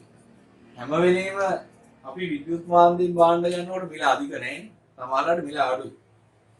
2 වංචා වීමට ඉඩකඩ වැඩි වීම. අපිට හැම වෙලෙම කියන්න බෑ වංචාවක් වෙයි කියලා. හරිද? විද්‍යුත් මාධ්‍යෙන් ගනුදෙනු කරා. ඒ නිසා ඒක ආවේනික එකක් නෙමෙයි. ඕනනම් ඒක හරියට තීරණය කරගන්න වෙන පැත්තකින් කියන්න. භෞතිකව පරීක්ෂා කළ හැකියි. ඒක තමයි ප්‍රශ්නේ. කිසිම භාණ්ඩයක් අපිට භෞතිකව පරීක්ෂා කරන්න බෑ විද්‍යුත් මාධ්‍ය හරහා ගනුදෙනු කරනවා. එතකොට අපි කලින් කිව්ව එක නිකන් හරිද වැරදිද වගේ දන්නේ නැති එකක් නේ. අපිට තියෙන මේ ගැට්ටේ තියෙන උත්තරේ දන්නේ නැහැ. මේක එහෙම අවිශ්වාසයක් නෑ.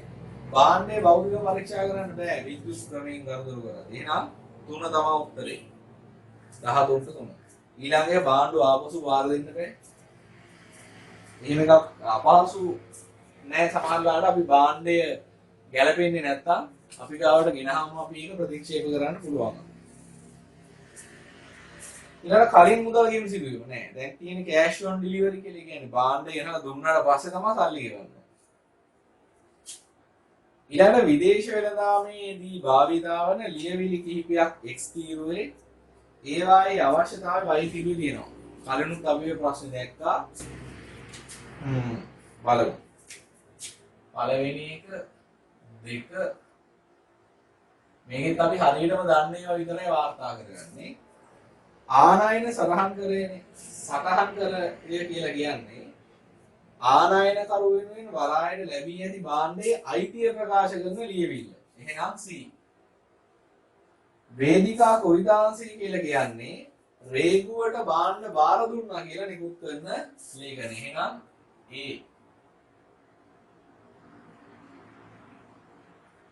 නෙමෙයි නේ D. රේගුවට භාණ්ඩ බාර දෙන D. හානි රක්ෂණ ලිපිය කියන්නේ දෘශ්‍ය නවභාර පත්‍රයක්. කියන්නේ භාණ්ඩ හොඳ තත්ත්වේ නැහැ. හරිද? හැබැයි හොඳ තත්ත්වේ තිබුණා වගේ පිරිසුදු නවභාර පත්‍රයක් ගන්න තමයි මේක පාවිච්චි කරන්නේ හානි රක්ෂණ ලිපිය. එතකොට ඒක D. 4 ඉන්ඩෙන්ටුව කියන්නේ ඇනවුමට. අපනයන කරුගෙන් භාණ්ඩ ඇනවුමට. C D B A උත්තරේ 3. 15 වෙනි ප්‍රශ්නේ වෙළඳාමේ. ප්‍රධානියා වෙනුවෙන් ණයට භාණ්ඩ විකිණීම සිදු කරලා එම මුදල් ආපසු අය කරලා දෙන එක්කෙනා. එයාට කියනවා කැපකරු නියෝජිතයා කියලා. එයා භාණ්ඩ විකුණන විතරක් නෙමෙයි සල්ලි එකතු කරලා දෙනවා. ඊළඟට 16 ඔන්න 13 වසරේ ප්‍රශ්න වලට දැන් එනවා කලවනාකරණය. 12 වසරේ ප්‍රශ්න 15ක් තියෙනවා. X තීරුවේ කලමනාකරන මට්ටම් Y තීරුවේ කලමනාකරන තනතුරු නාමයන් තියෙනවා. ගැළපෙනවාද විදිහට හදන්න. A කියන්නේ අග්‍ර කලමනාකරු. අග්‍ර කලමනාකරුවන්ට අදාළව මොනවද තියෙන තනතුරු බලන්න. තනතුරු ටික තමයි සුපරීක්ෂක මෙහෙම කරමු. A B කියන්නේ මධ්‍ය C කියන්නේ පළමු පෙළ. මේ ටික දාගෙන යන එක උත්තරේ එනවා. සුපරීක්ෂකයා කියන්නේ පල්ලෙහා මට්ටමේ කළමනාකරුවෙක්. අග්‍ර කියලා කියන්නේ සමස්ත ආයතන ගැන තීරණ ගන්න අය. මධ්‍ය කියලා කියන්නේ අංශයක් බාරව ඉන්න අය. ෆයිනෑන්ස් මැනේජර්, ප්‍රොඩක්ෂන් මැනේජර් වගේ. ඊට පස්සේ ඊට පල්ලෙහා ඉන්නේ කළමනාකරුව තමයි. ඒ කියන්නේ කළමනාකරන නොවන සේවකයන්ගෙන් වැඩ කරව ගන්න අය තමයි. මෙහියු කළමනාකරුව නැත්නම් පළමු පෙළ නැත්නම් පහළ පෙළ කළමනාකරුව කියන්නේ. සුපරීක්ෂක කියන්නේ පහළ පෙළ කළමනාකරුවෙක්. මූල්‍ය කළමනාකරු මධ්‍ය පෙළ කළමනාකරුවෙක්. මානව සම්පත් කළමනාකරු මධ්‍ය පෙළ කළමනාකරුවෙක්. වැඩමූලිකත් සුපරීක්ෂක වගේ මෙහෙයුම් එක්කෙනෙක්. ප්‍රධාන විධායක නිලධාරී සහ සාමාන්‍ය අධිකාරී අග්‍ර මට්ටමේයි. උත්තරේ දිනවනේ. දැන් ඔය උත්තරේ හොයාගන්න. හරියට බලන්න. පළවෙනි එකට 5 සහ 6 එහෙම උත්තර දෙකක් තියෙනවා. ඊළඟට 2 සහ 3 එහෙම උත්තර එකයි. ඒතර උත්තරේ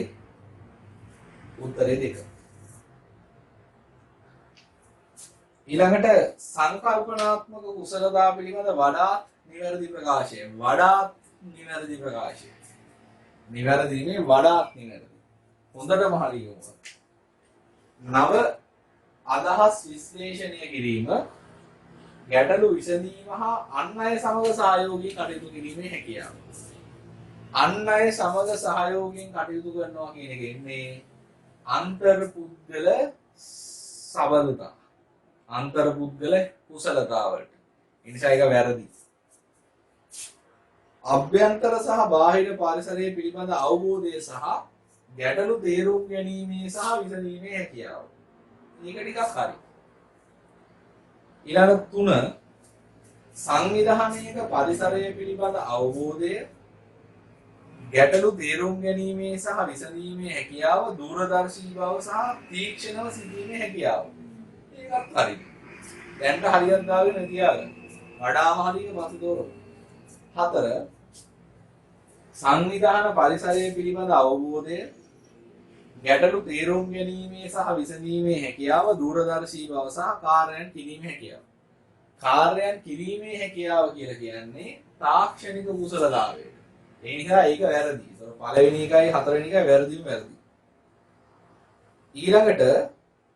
ඊළඟේ තියෙනවා ගැටලු තේරුම් ගැනීමේ සහ විසඳීමේ හැකියාව, සේවක සහයෝගය කියන්නේ අන්තර්පුද්ගලනේ. ඒ නිසා ඒකත් වැරදි. ප්‍රශ්නේ තියෙන්නේ 2යි 3යි. 2යි 3යි හරිම උත්තරේ තෝරන්න. හරිද? මේකේ වැඩිපුර කරුණු කියලා තියෙන්නේ 3 වෙනි එකේ. මොකද ඒකේ තියෙනවා දූරදර්ශී බව සහ තීක්ෂණ හැකීමේ හිතීමේ හැකියාව. ඒක 2 නෑ. එහෙනම් අපි 17 වෙනි එකට තෝරන්න ඕනේ උත්තරේ 3. හරි. නැවත 18 මෙහියුම් කළමනාකරණයෙන් තියෙන්නේ. ඒකෙත් අර කලින් වගේ තමයි. කාර්ය කාණ්ඩ ප්‍රවාහ කියන මේ එක භාණ්ඩ ටික බෙදන්න ඕනේ. A B C කාර්ය කාණ්ඩ ප්‍රවාහ. කාර්ය කියන්නේ එකපාරට එකයි හදන්නේ නැනවුමට හදන්න ඕනේ. කාණ්ඩ කියන්නේ එක જાති ආයතන කීපයක් හදනවා. ඊට පස්සේ වෙන જાතියක් හදනවා. C කියලා කියන්නේ එකම જાතියව හුඟක් හදනවා.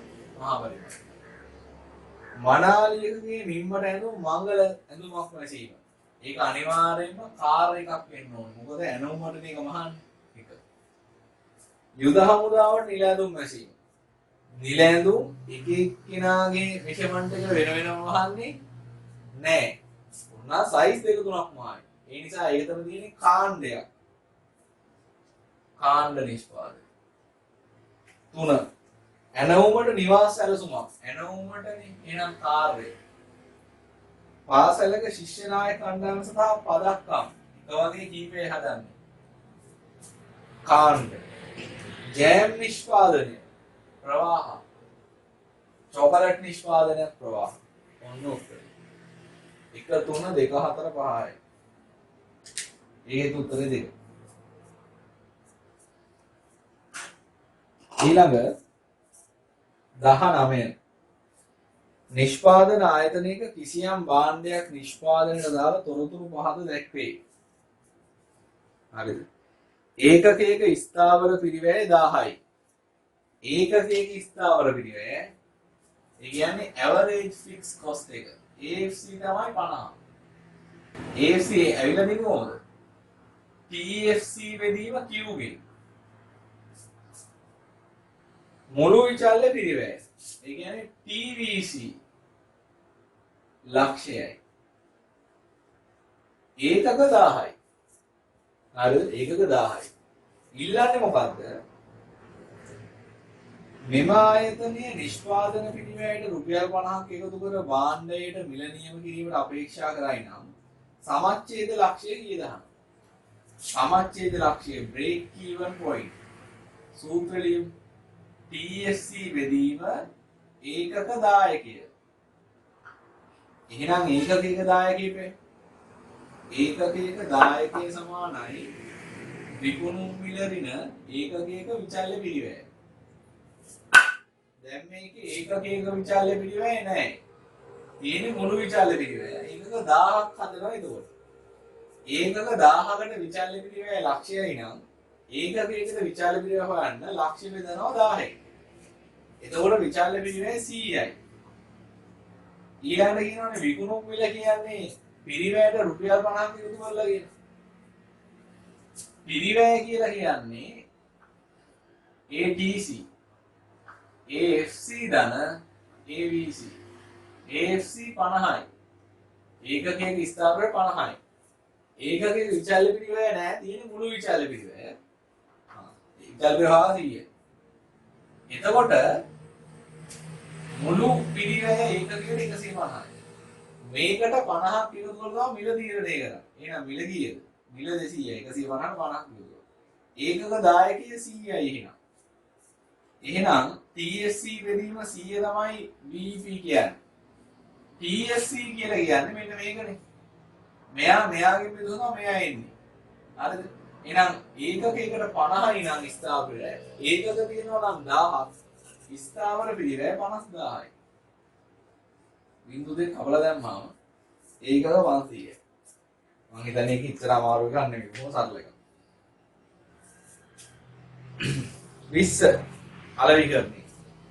අලෙවිකරණ දර්ශනීය විකාශනයට අදාළ සංකල්ප පිළිබඳව නිවැරදි පිළිතුර තෝරන්න. අලෙවිකරණ දර්ශනයට අදාළ සංකල්ප ගණනාවක් තිබ්බා. නිෂ්පාදන, නිෂ්පාදිත, විකුණුම්, අලෙවිකරණ, ගනුදෙනුකරු, සමාජීය, ඊට පස්සේ සාකල්‍යවාදී. හරි එක තෝරන්න. භාණ්ඩ හා සේවාවල ගුණත්වය පිළිබඳ අවධානයක් යොමු නොකර නිෂ්පාදන ධාරිතාවේ ඉහළ නැංවීම කෙරෙහි පමණක් උනන්දු වූ නිෂ්පාදන සංකල්පයයි. ඒක හරි. නිෂ්පාදන සංකල්පයේදී කියන්නේ අඩු මිලට දෙන්න පුළුවන් තරම් වෙළඳපොළට භාණ්ඩ හදලා දාන්න. භාණ්ඩේ ගුණාත්මක භාවය ගැන හොයන්නේ නැහැ. ඒක හොයන්නේ නිෂ්පාදිත එකේ. දෙවෙනි එක. එහෙනම් 20 උත්තර එක. 21ක් අහන්නේ අලෙවිකරණ දර්ශන වලින්මයි. සාකල්‍යවාදී අලෙවිකරණ දර්ශනය. සාකල්‍යවාදී අලෙවිකරණ සංකල්පෙහි ප්‍රධාන කොටස් X තීරුවේද එම කොටස් මගින් අවධානය යොමු කරන අංග Y තීරුවේද දැක්වේ. එතකොට අහනවා මොකද හරි තීරණය කියලා. පළවෙනි එක සම්බන්ධතා අලෙවිකරණය. කාත් එක්කද සම්බන්ධතා තියා ගන්න ඕන. ඇල්මැති පාර්ශවයත් එක්ක. එහෙනම් සම්බන්ධතා අලෙවිකරණය එන්නේ C ඇල්මැති පාර්ශව. සමෝදානික අලෙවිකරණය එකට යන්න ඕන මොනවද? අලෙවිකරණ මිශ්‍රය තමයි එකට යන්න ඕන. එහෙනම් D. අභ්‍යන්තර අලෙවිකරණය කියන්නේ සේවකයෝ ඔක්කොම එකතු වෙන්න ඕනේ. එහෙනම් A. කාර්ය සාධන අලෙවිකරණය පරිසරය සහ සමාජයෙන් ගන්න ඕනේ B. C D A B. උත්තරේ 5. 22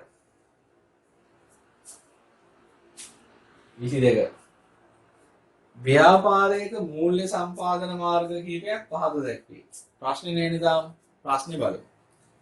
ඉහත සඳහන් මූල්‍ය සම්පාදන මාර්ග අතරින් අභ්‍යන්තර මෙන්ම ඍජු.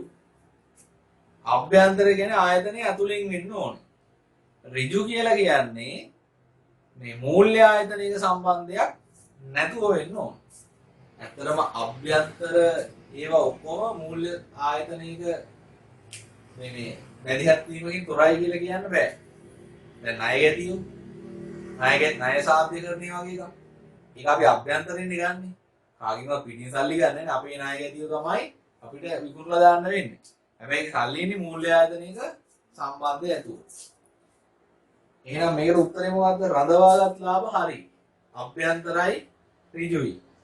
ණයකර අභ්‍යන්තර නැහැ.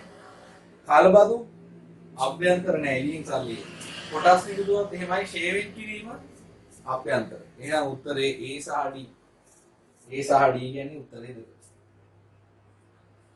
23 ශ්‍රී ලංකා මේ මූල්‍ය පද්ධතිය සඳු දෙකක් මූල්‍ය කළමනාකරණය. කලින් ප්‍රශ්නෙත් මූල්‍ය කළමනාකරණය.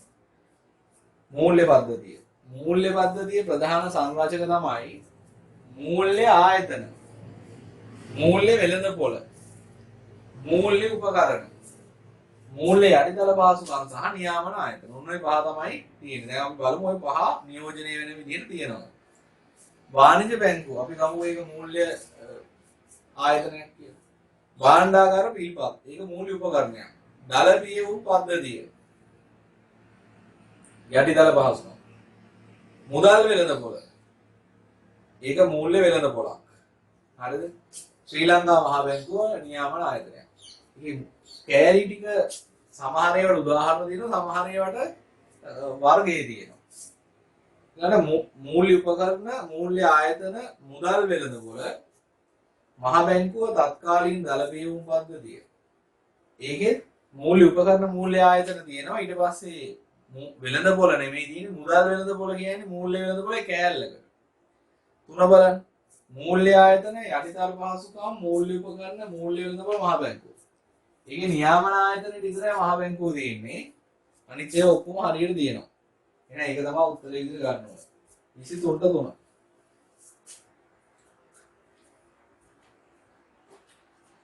ඊළඟට කොළඹ කොටස් සුමාරුවේ ගනුදෙනු වන මූල්‍ය උපකරණ මොනවාද? පළවෙනි උත්තරේ ගත්තොත් ඒකක බාර තියෙනවා. ඒකක බාර කියන එක කොටස් වලට පොඩි ආයෙ වෙන එකක් නෙමෙයි. දෙවෙනි උත්තරේ සාංගමික ණයකර, වාණිජ පත්‍රිකා, සාමාන්‍ය කොටස්, කොටස් බලපත්‍ර ඔක්කොම සමාගම් වලට අදාළ ඒවා තියෙන්නේ. ඒක කොටස් වලට පොඩි ආයෙ වෙනවා. එන එක තමයි උත්තරේ. 24ට 2. 25 රැකියා විශ්ලේෂණයේදී අවධානය යොමු කරන කරුණු කිහිපයක්. ප්‍රශ්නේ බලමුනි. ඉහත කරුණු අතරින් රැකියා විස්තරයේ දැක්වෙන කරුණු මොනවාද? ඔය රැකියා විශ්ලේෂණයේදී රැකියා විස්තරය කියලා එකකුත් හදනවා. රැකියා පිරිවිතරය කියලා එකකුත් හදනවා. රැකියා විස්තරය කියන්නේ රැකියාව පිළිබඳ විස්තර. රැකියා පිරිවිතරයෙන් කරන්නේ රැකියාව කරන්නාට තිබිය යුතු ගුණාංග, ලක්ෂණ. ඒවා කියන්නේ. දැන් රැකියා විස්තරයේ තියෙන ඒවා තමයි තෝරන්නේ. රැකියාව ගැන විස්තර කරන දේවල්. අධ්‍යාපන සුදුසුකම් ඒක ඇවිල්ලා රැකියාව කරන්න එක්කිනාට තියෙන්න ඕන එකක්. ඒ නිසා ඒක ගන්න බැහැ. සේවා කාලය ඒක තියෙන්න ඕනේ. ඒ කියන්නේ රැකියාව ගැන B හරි. C වෘත්තීය සුදුසුකම්. ඒ කියන්නේ රැකියාව කරන්නට තියෙන්න ඕන එකක් ඒක. ඒක ගන්න බැහැ. කාර්ය යුතුකම් හා වගකීම්. ඒක හරිනේ. රස්සාව ගැන විස්තර කරන්නේ. පුහුණුව හා පළපුරුද්ද. නැවතත් රැකියාව කරන්නාට තිබිය යුතු ගුණාංගයක්. සුපරීක්ෂණය සහ ඇගීමේ ක්‍රියාවලිය. ඒක රස්සාව ගැන තියෙන එකක්. F. ඊළඟ සේවා දෙපාර්තමේන්තුව. ඔයා මොන දෙපාර්තමේන්තුවටද දින්නේ? රැකියාව ගැන කියන්නේ. වගකීතු නිලධාරියා කියන රැකියාව ගැන කියන්නේ. BDFGH. උත්තරේ 5 නිකන් බලන්න විතරයි. 26 කිසියම් නිෂ්පාදන ආයතනයක මානව සම්පත් කළමනාකරන අංශය තම ආයතනයේ රැකියා ඇවෑර්තු කිහිපයක් තිබෙන බව හඳුනාගෙන ඇත. ඒ සඳහා සේවකයන් ආකර්ෂණය සහ තෝරා ගැනීමේදී ආයතනයේ විසින් අනුගමනය කරන පියවර හරියට කියන්නකෝ. අනුපිළිවෙලින් හදන්න. පළවෙනි එක ඉල්ලුම්කරුගේ කෙටි ලැයිස්තුවක්, රැකියා විස්තරය, රැකියා දැන්වීම, සම්මුඛ පරීක්ෂණය, රැකියා පිළිවෙල. මුලින්ම එන්න ඕනේ රැකියා විස්තරය. එක ඒ කියන්නේ B. ඊළඟට රැකියා පිරිවිතරය. රැකියාව කරන කෙනා දිනන සුසුකම් මොනවද? ඊට පස්සේ දැන්වීමක් පිළියෙල කරන්න ඕනේ C. දැන්වීමක් දැම්මම පස්සේ අපිට හම් වෙනවා ඉල්ලුම් කරුවන්ගේ ඇප්ලිකේෂන්. ඊට පස්සේ කෙටි ලැයිස්තුවක් හදා ගන්න ඕනේ ඉල්ලුම් කරපු අය. ඊට පස්සේ ඉන්ටර්විව් එක තියන්න ඕනේ. BECAD උත්තරේ 4. 27 දත්ත තොරතුරු බවට පත් කිරීම පාංගයන් නොවන්නේ. ඒක තොරතුරු පද්ධතිය. ආදානය එහෙම එකක් තියෙනවනේ. ආදානය සැකසීම, ගබඩා කිරීම, ඊට පස්සේ බෙදා හැරීම, ප්‍රතිපෝෂණය. ඔකේ අදාළ නොවන එක තමයි වර්ගීකරණය. ඒක දත්ත සැකසුම් ක්‍රියාවලියේදී වෙන එකක්. වර්ගීකරණය අංක 2. 28 පහත වගුවෙහි තොරතුරු පද්ධති භාවිතා කරන මට්ටම x සහ භාවිතා කරන පාර්ශ්ව y හරියට ගලපන්න. උපක්‍රමික මට්ටම කියන්නේ උඩම මට්ටම. ඒකට අයිති වෙන්නේ සභාපති සාමාන්‍ය අධිකාරීවරු C. කළමනාකරන මට්ටම කියන්නේ ඊට පල්ලෙහෙන් ඉන්න අය. කියන්නේ අලවි කළමනාකරු මූල්‍ය කළමනාකරු අංශ භාර කට්ටිය. දැනුම් සේවකයෝ කියලා කියන්නේ ගණකාධිකාරී වෘත්තිකයන්. ඒ කියන්නේ මෙහෙයුම් මට්ටම කියන්නේ වැඩ පරීක්ෂකවරු වගේ. CDAB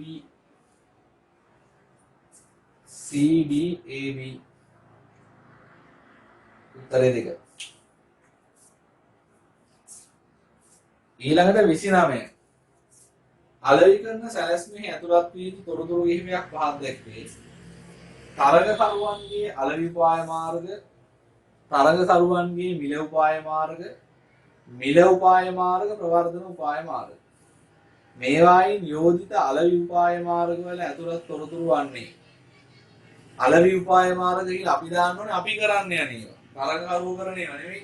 එහෙනම් උත්තරේ එන්න ඕනේ B සහ D. උත්තරේ 4. සමස්ත සැලැස්ම පිළිබඳ කියවන්නට අවබෝධයක් ලබා දෙන කියවන්න ආකර්ෂණීය කරන කොටස. ඒක තමයි විධායක සාරාංශය. මම කියවා ඒක හුඟක් ආකර්ෂණීය වෙන්න හදන්නේ. ඒක මුලින් තිබ්බට අන්තිමට තමයි ඇත්තට මේක හදන්නේ කියලා. එහෙනම් උත්තරේ ඒක ඔන්න පළවෙනි ප්‍රශ්න 30ට අපි උත්තර ලියලා තියෙනවා දැන්. ඒ කියන්නේ MCQ ටික හරි. ඊළඟ බලමු 31. ගොඩක් වෙලාවට මේකේ අයන්න ආයන කියලා කොටස් දෙකක් තියෙනවා. 31 අයන්න. තිරසන සංවර්ධනයේ මූලිකාංග තුන වන්නේ ආර්ථික, පාරිසරික සහ සමාජීය. උත්තර දෙක මාරු වුණාට කමක් නැහැ. සමාජීය පාරිසරික දිනනත් පුළුවන්, පාරිසරික සමාජීය දිනනත් පුළුවන්. ලකුණු හම්බ වෙනවා. රටක මුදල් සැපයීම පාලනය කරන්නේ මොන ප්‍රතිපත්තියද? මූල්‍ය ප්‍රතිපත්තිය මගින්. මුදල් සැපයීම සහ මිල මට්ටම අතර තියෙන්නේ අනුලෝම සම්බන්ධය. අනුලෝම සමානුපාතික තමයි හරි වචනේ. අනුලෝම කිව්වත් ලකුණු හම්බ වෙනවා. මම ලකුණු දෙන විදිහ කිව්වේ නෑ. 1 සිට 30 දක්වා.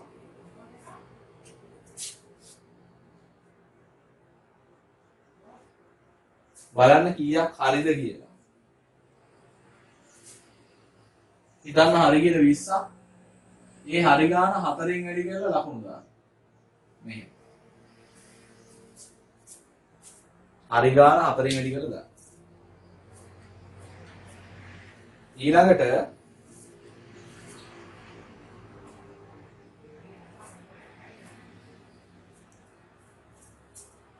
31 ඉඳන් 40ට මම කියන්නේ හිස්තැන් 4ක් තියෙන හැම ප්‍රධාන ප්‍රශ්නයකටම හිස්තැනට එක ගාන ලකුණු හම් වෙන්නේ. ලකුණු දාමු අන්තිමට 32 අයන්න.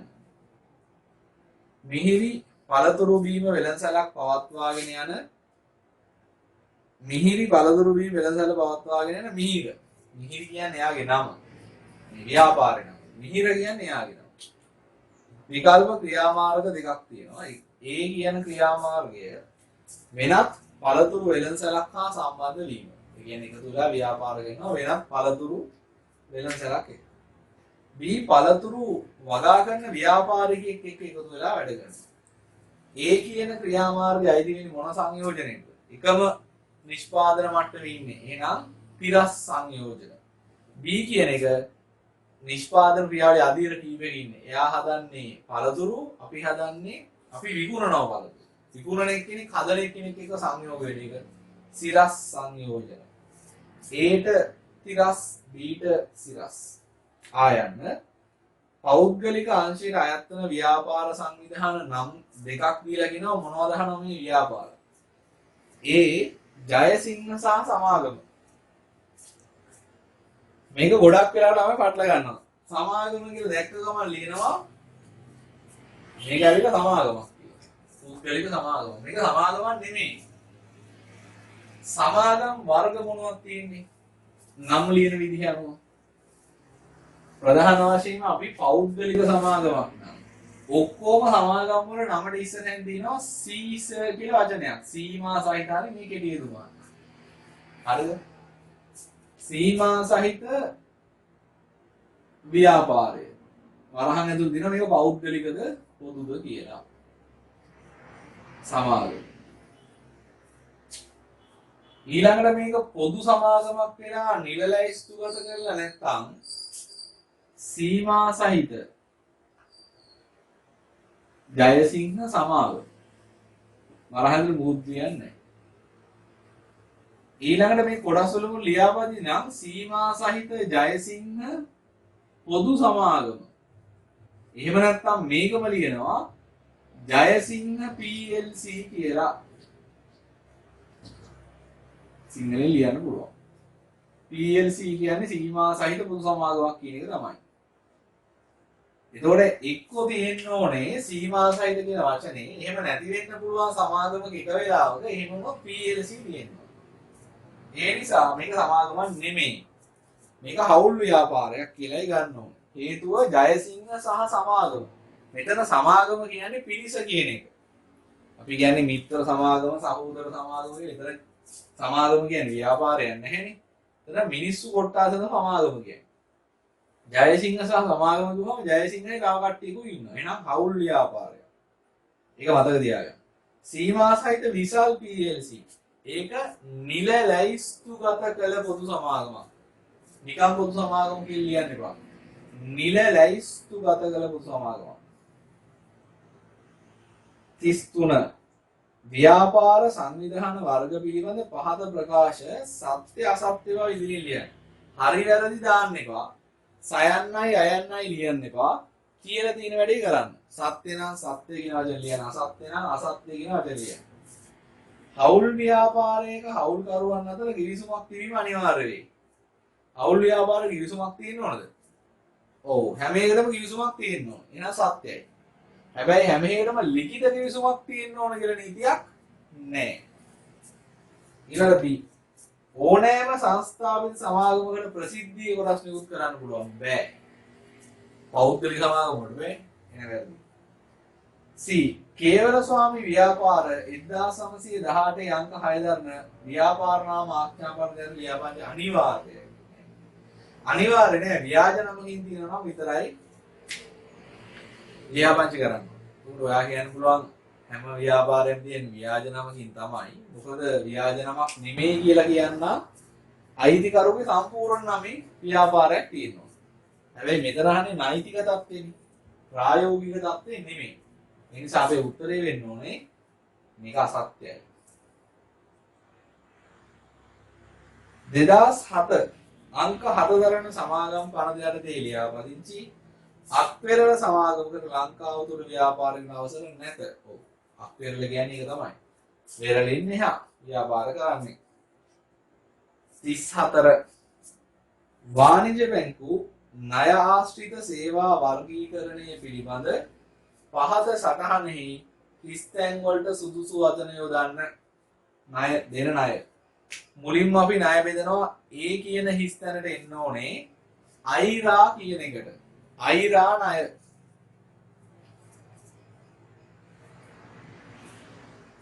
දෙවෙනි එකට B කියන හිස් තැනට බැංකු ණය. ඒතර කෙනෙක් අහනවා ඔබ මාරු කරලා ලියන්න පුළුවන්ද කියලා. මාරු කරලා ලියන්න බෑ හේතුව A කියන හිස් තැන නැවත කොටස් දෙකකට බෙදලා තියෙනවා. ඒක එක තැනක තියෙනවා ස්ථාවර අයිරා කියලා.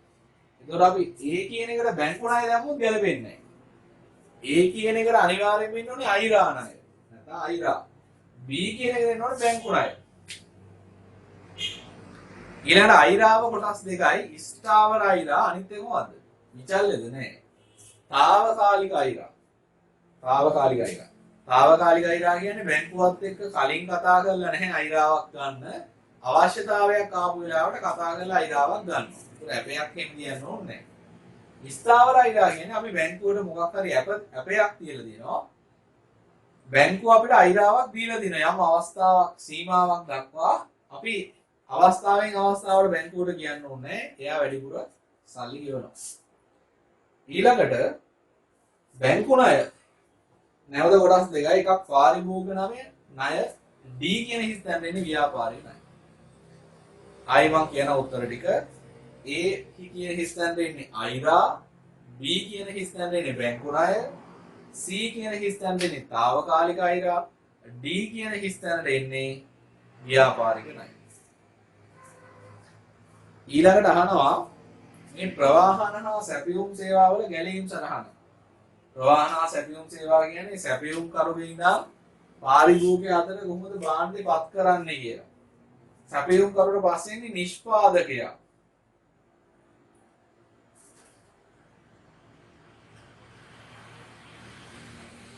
B කියන එක දෙන්නේ නිෂ්පාදකයා. C කියන එක තොග වෙලෙන්දා. D කියන එක සිල්ලර වෙලෙන්දා. E කියන එක පාරිභෝගිකයා. ඔය විදිහට තමයි එන්නේ. සැපයුම් කරු, නිෂ්පාදකයා,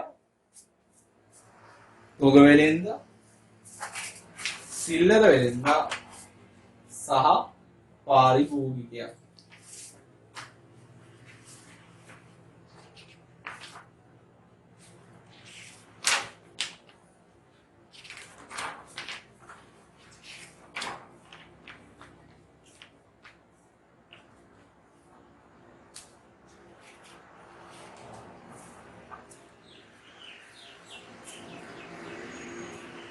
ඊළඟට 36 තීරුබදු නිදහස් කර ගැනීමේ අරමුණින් ඇමරිකාව, කැනඩාව, මෙක්සිකෝ යන රටවල් එකඟ වෙලා තින්නේ නැෆ්තා දකුණු ඇමරිකානු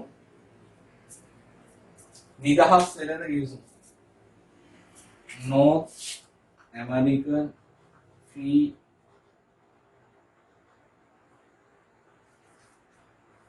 නැෆ්තා. නැෆ්තා එක ලකුණු දෙනවා.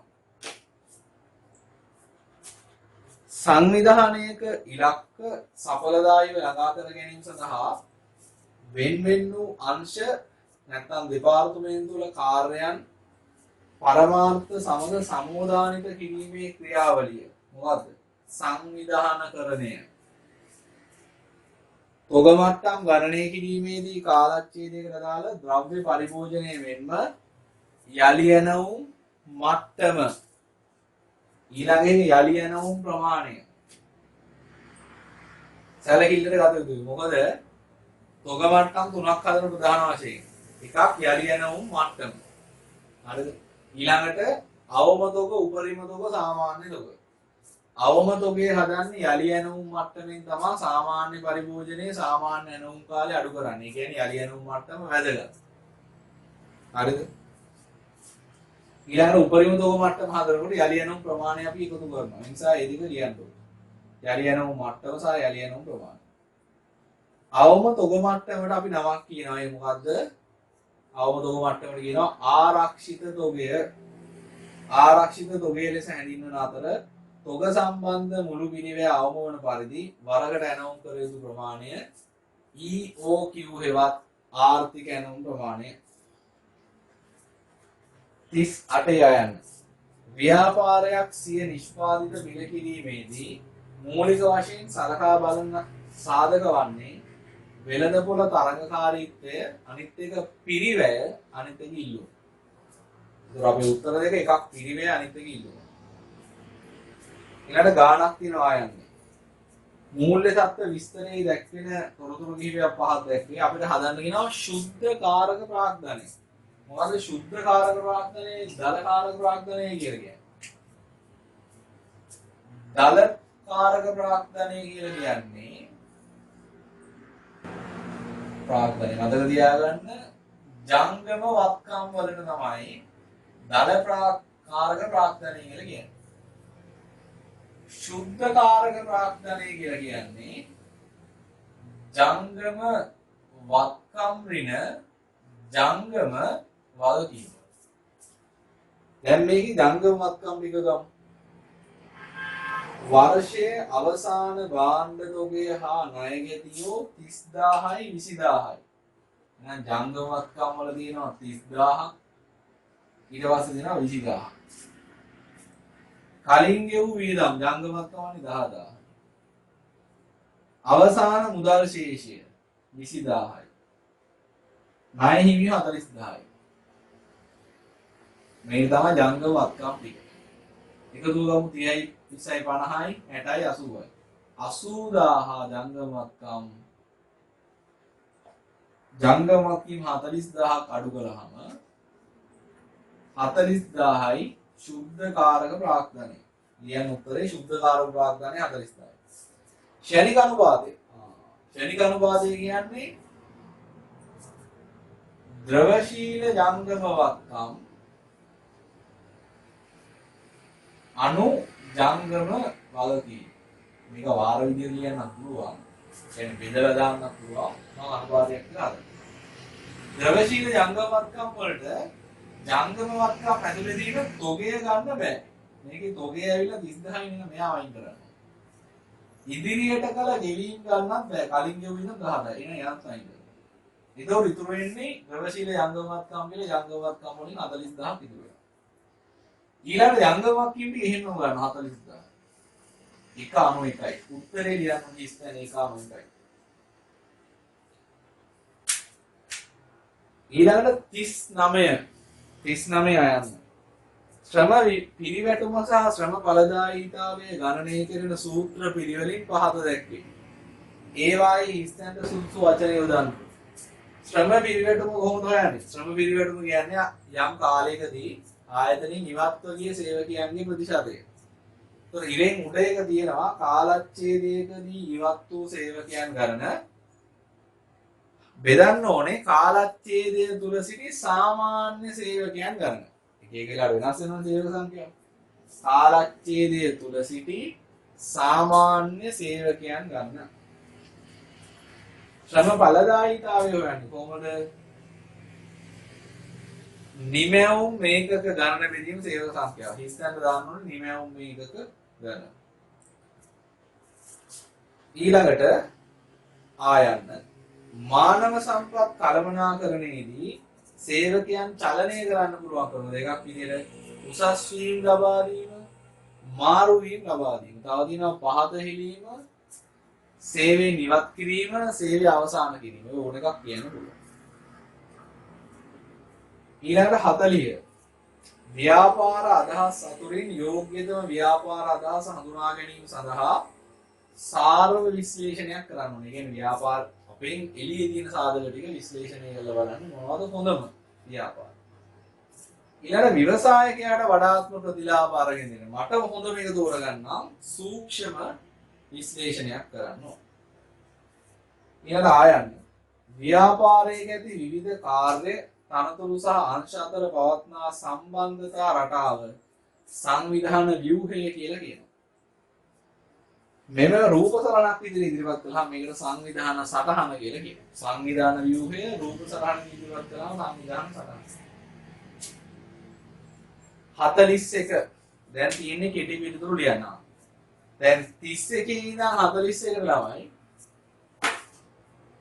ඉස්තෙන් 40ක් තියෙනවා. ඔයා බලන්න ඔයාගේ හරි වැටලා තියෙන හිස්තැන් ප්‍රමාණය කීයද? අපි හිතමු මෙතන තියෙන හිස්තැන් 40යි ඔයාගේ හරි 32ක්. හරිද? කෙලින්ම මේක යටින් දාන්න. මොකද ඒක වැඩි කරන්න ඕනේ 32යි.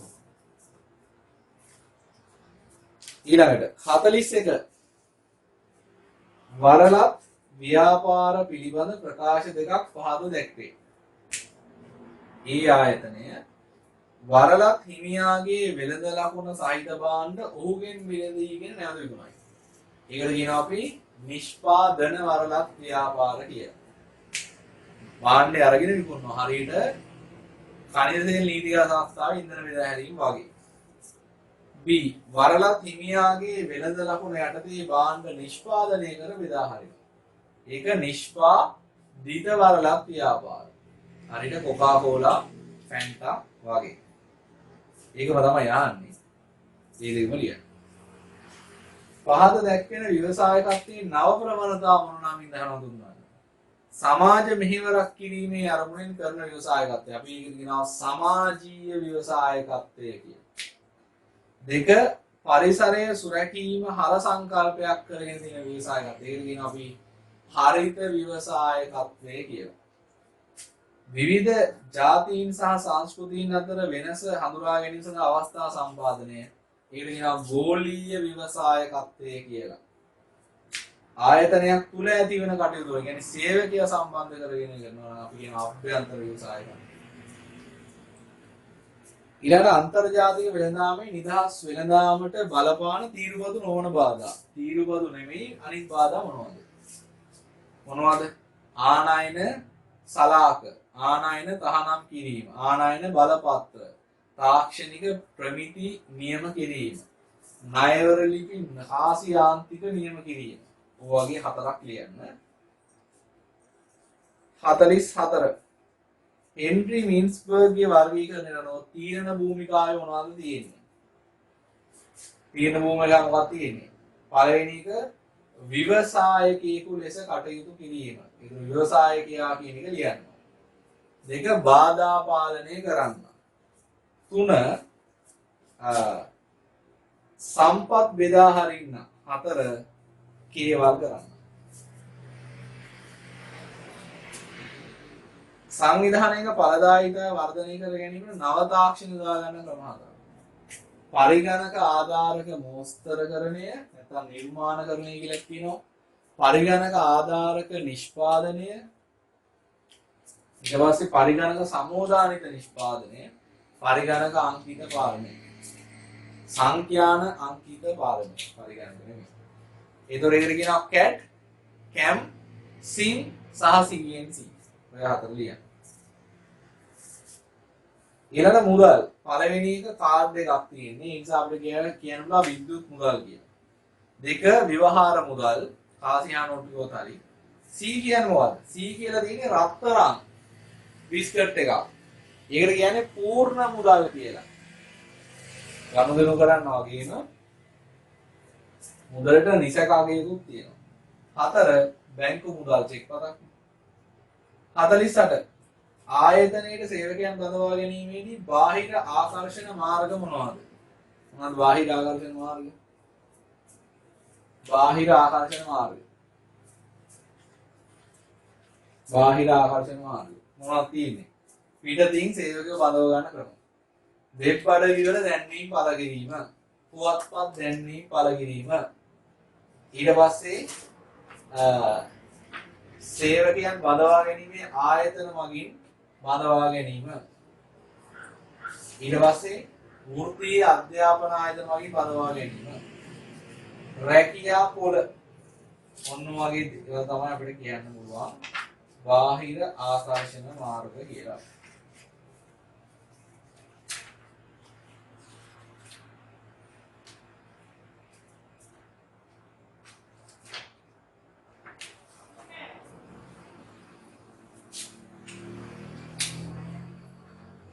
හරි. අන්තිම ප්‍රශ්නේ ව්‍යාපාර සැලැස්මක මූල්‍ය සැලැස්මේ ආදායම් ප්‍රකාශනයේ තියෙන අයිතම හතරක්. සාමාන්‍ය ආදායම් ප්‍රකාශනයේ තියෙනවම තමයි ඒකේ තියෙන්නේ. විකුණුම් තියෙනවා, විකුණුම් පිරිවැය තියෙනවා, වියදම තියෙනවා, බදු පෙරලාභය තියෙනවා, බදු තියෙනවා. ඔය හතරක් ලියන්න. හරි. එතකොට 41 ඉඳන් 50ට හැම ප්‍රශ්නයකටම උත්තර හතරක් ලියන්න ඕනේ. ඒකෙත් හරි උත්තරයකට එක ගාන ලකුණු දෙනවා. 41 ඉඳන් 50ට. අපි හිතමු 30ක් හරි 30ක්. මෙහෙම ගන්න එකතුව 2යි 14යි. මේ ලකුණු ඇවිල්ලා තියෙන්නේ 200න්. මෙහෙම ලියන්න. ලකුණු 200න්. එතකොට 71යි. දශම දිනනවා දශමත් එක්කම ලියන්න. මොකද අන්තිම පේපර්ස් දෙකේම ලකුණු එකතු කරලා තමයි දාන්නේ දශම වටීමක් සිද්ධ වෙන්නේ නැහැ. හරි.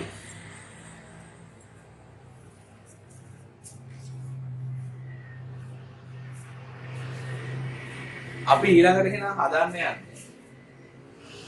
ඊළඟට හදමු පළවෙනි පාඩමේ ෂෝට් නෝට් එක.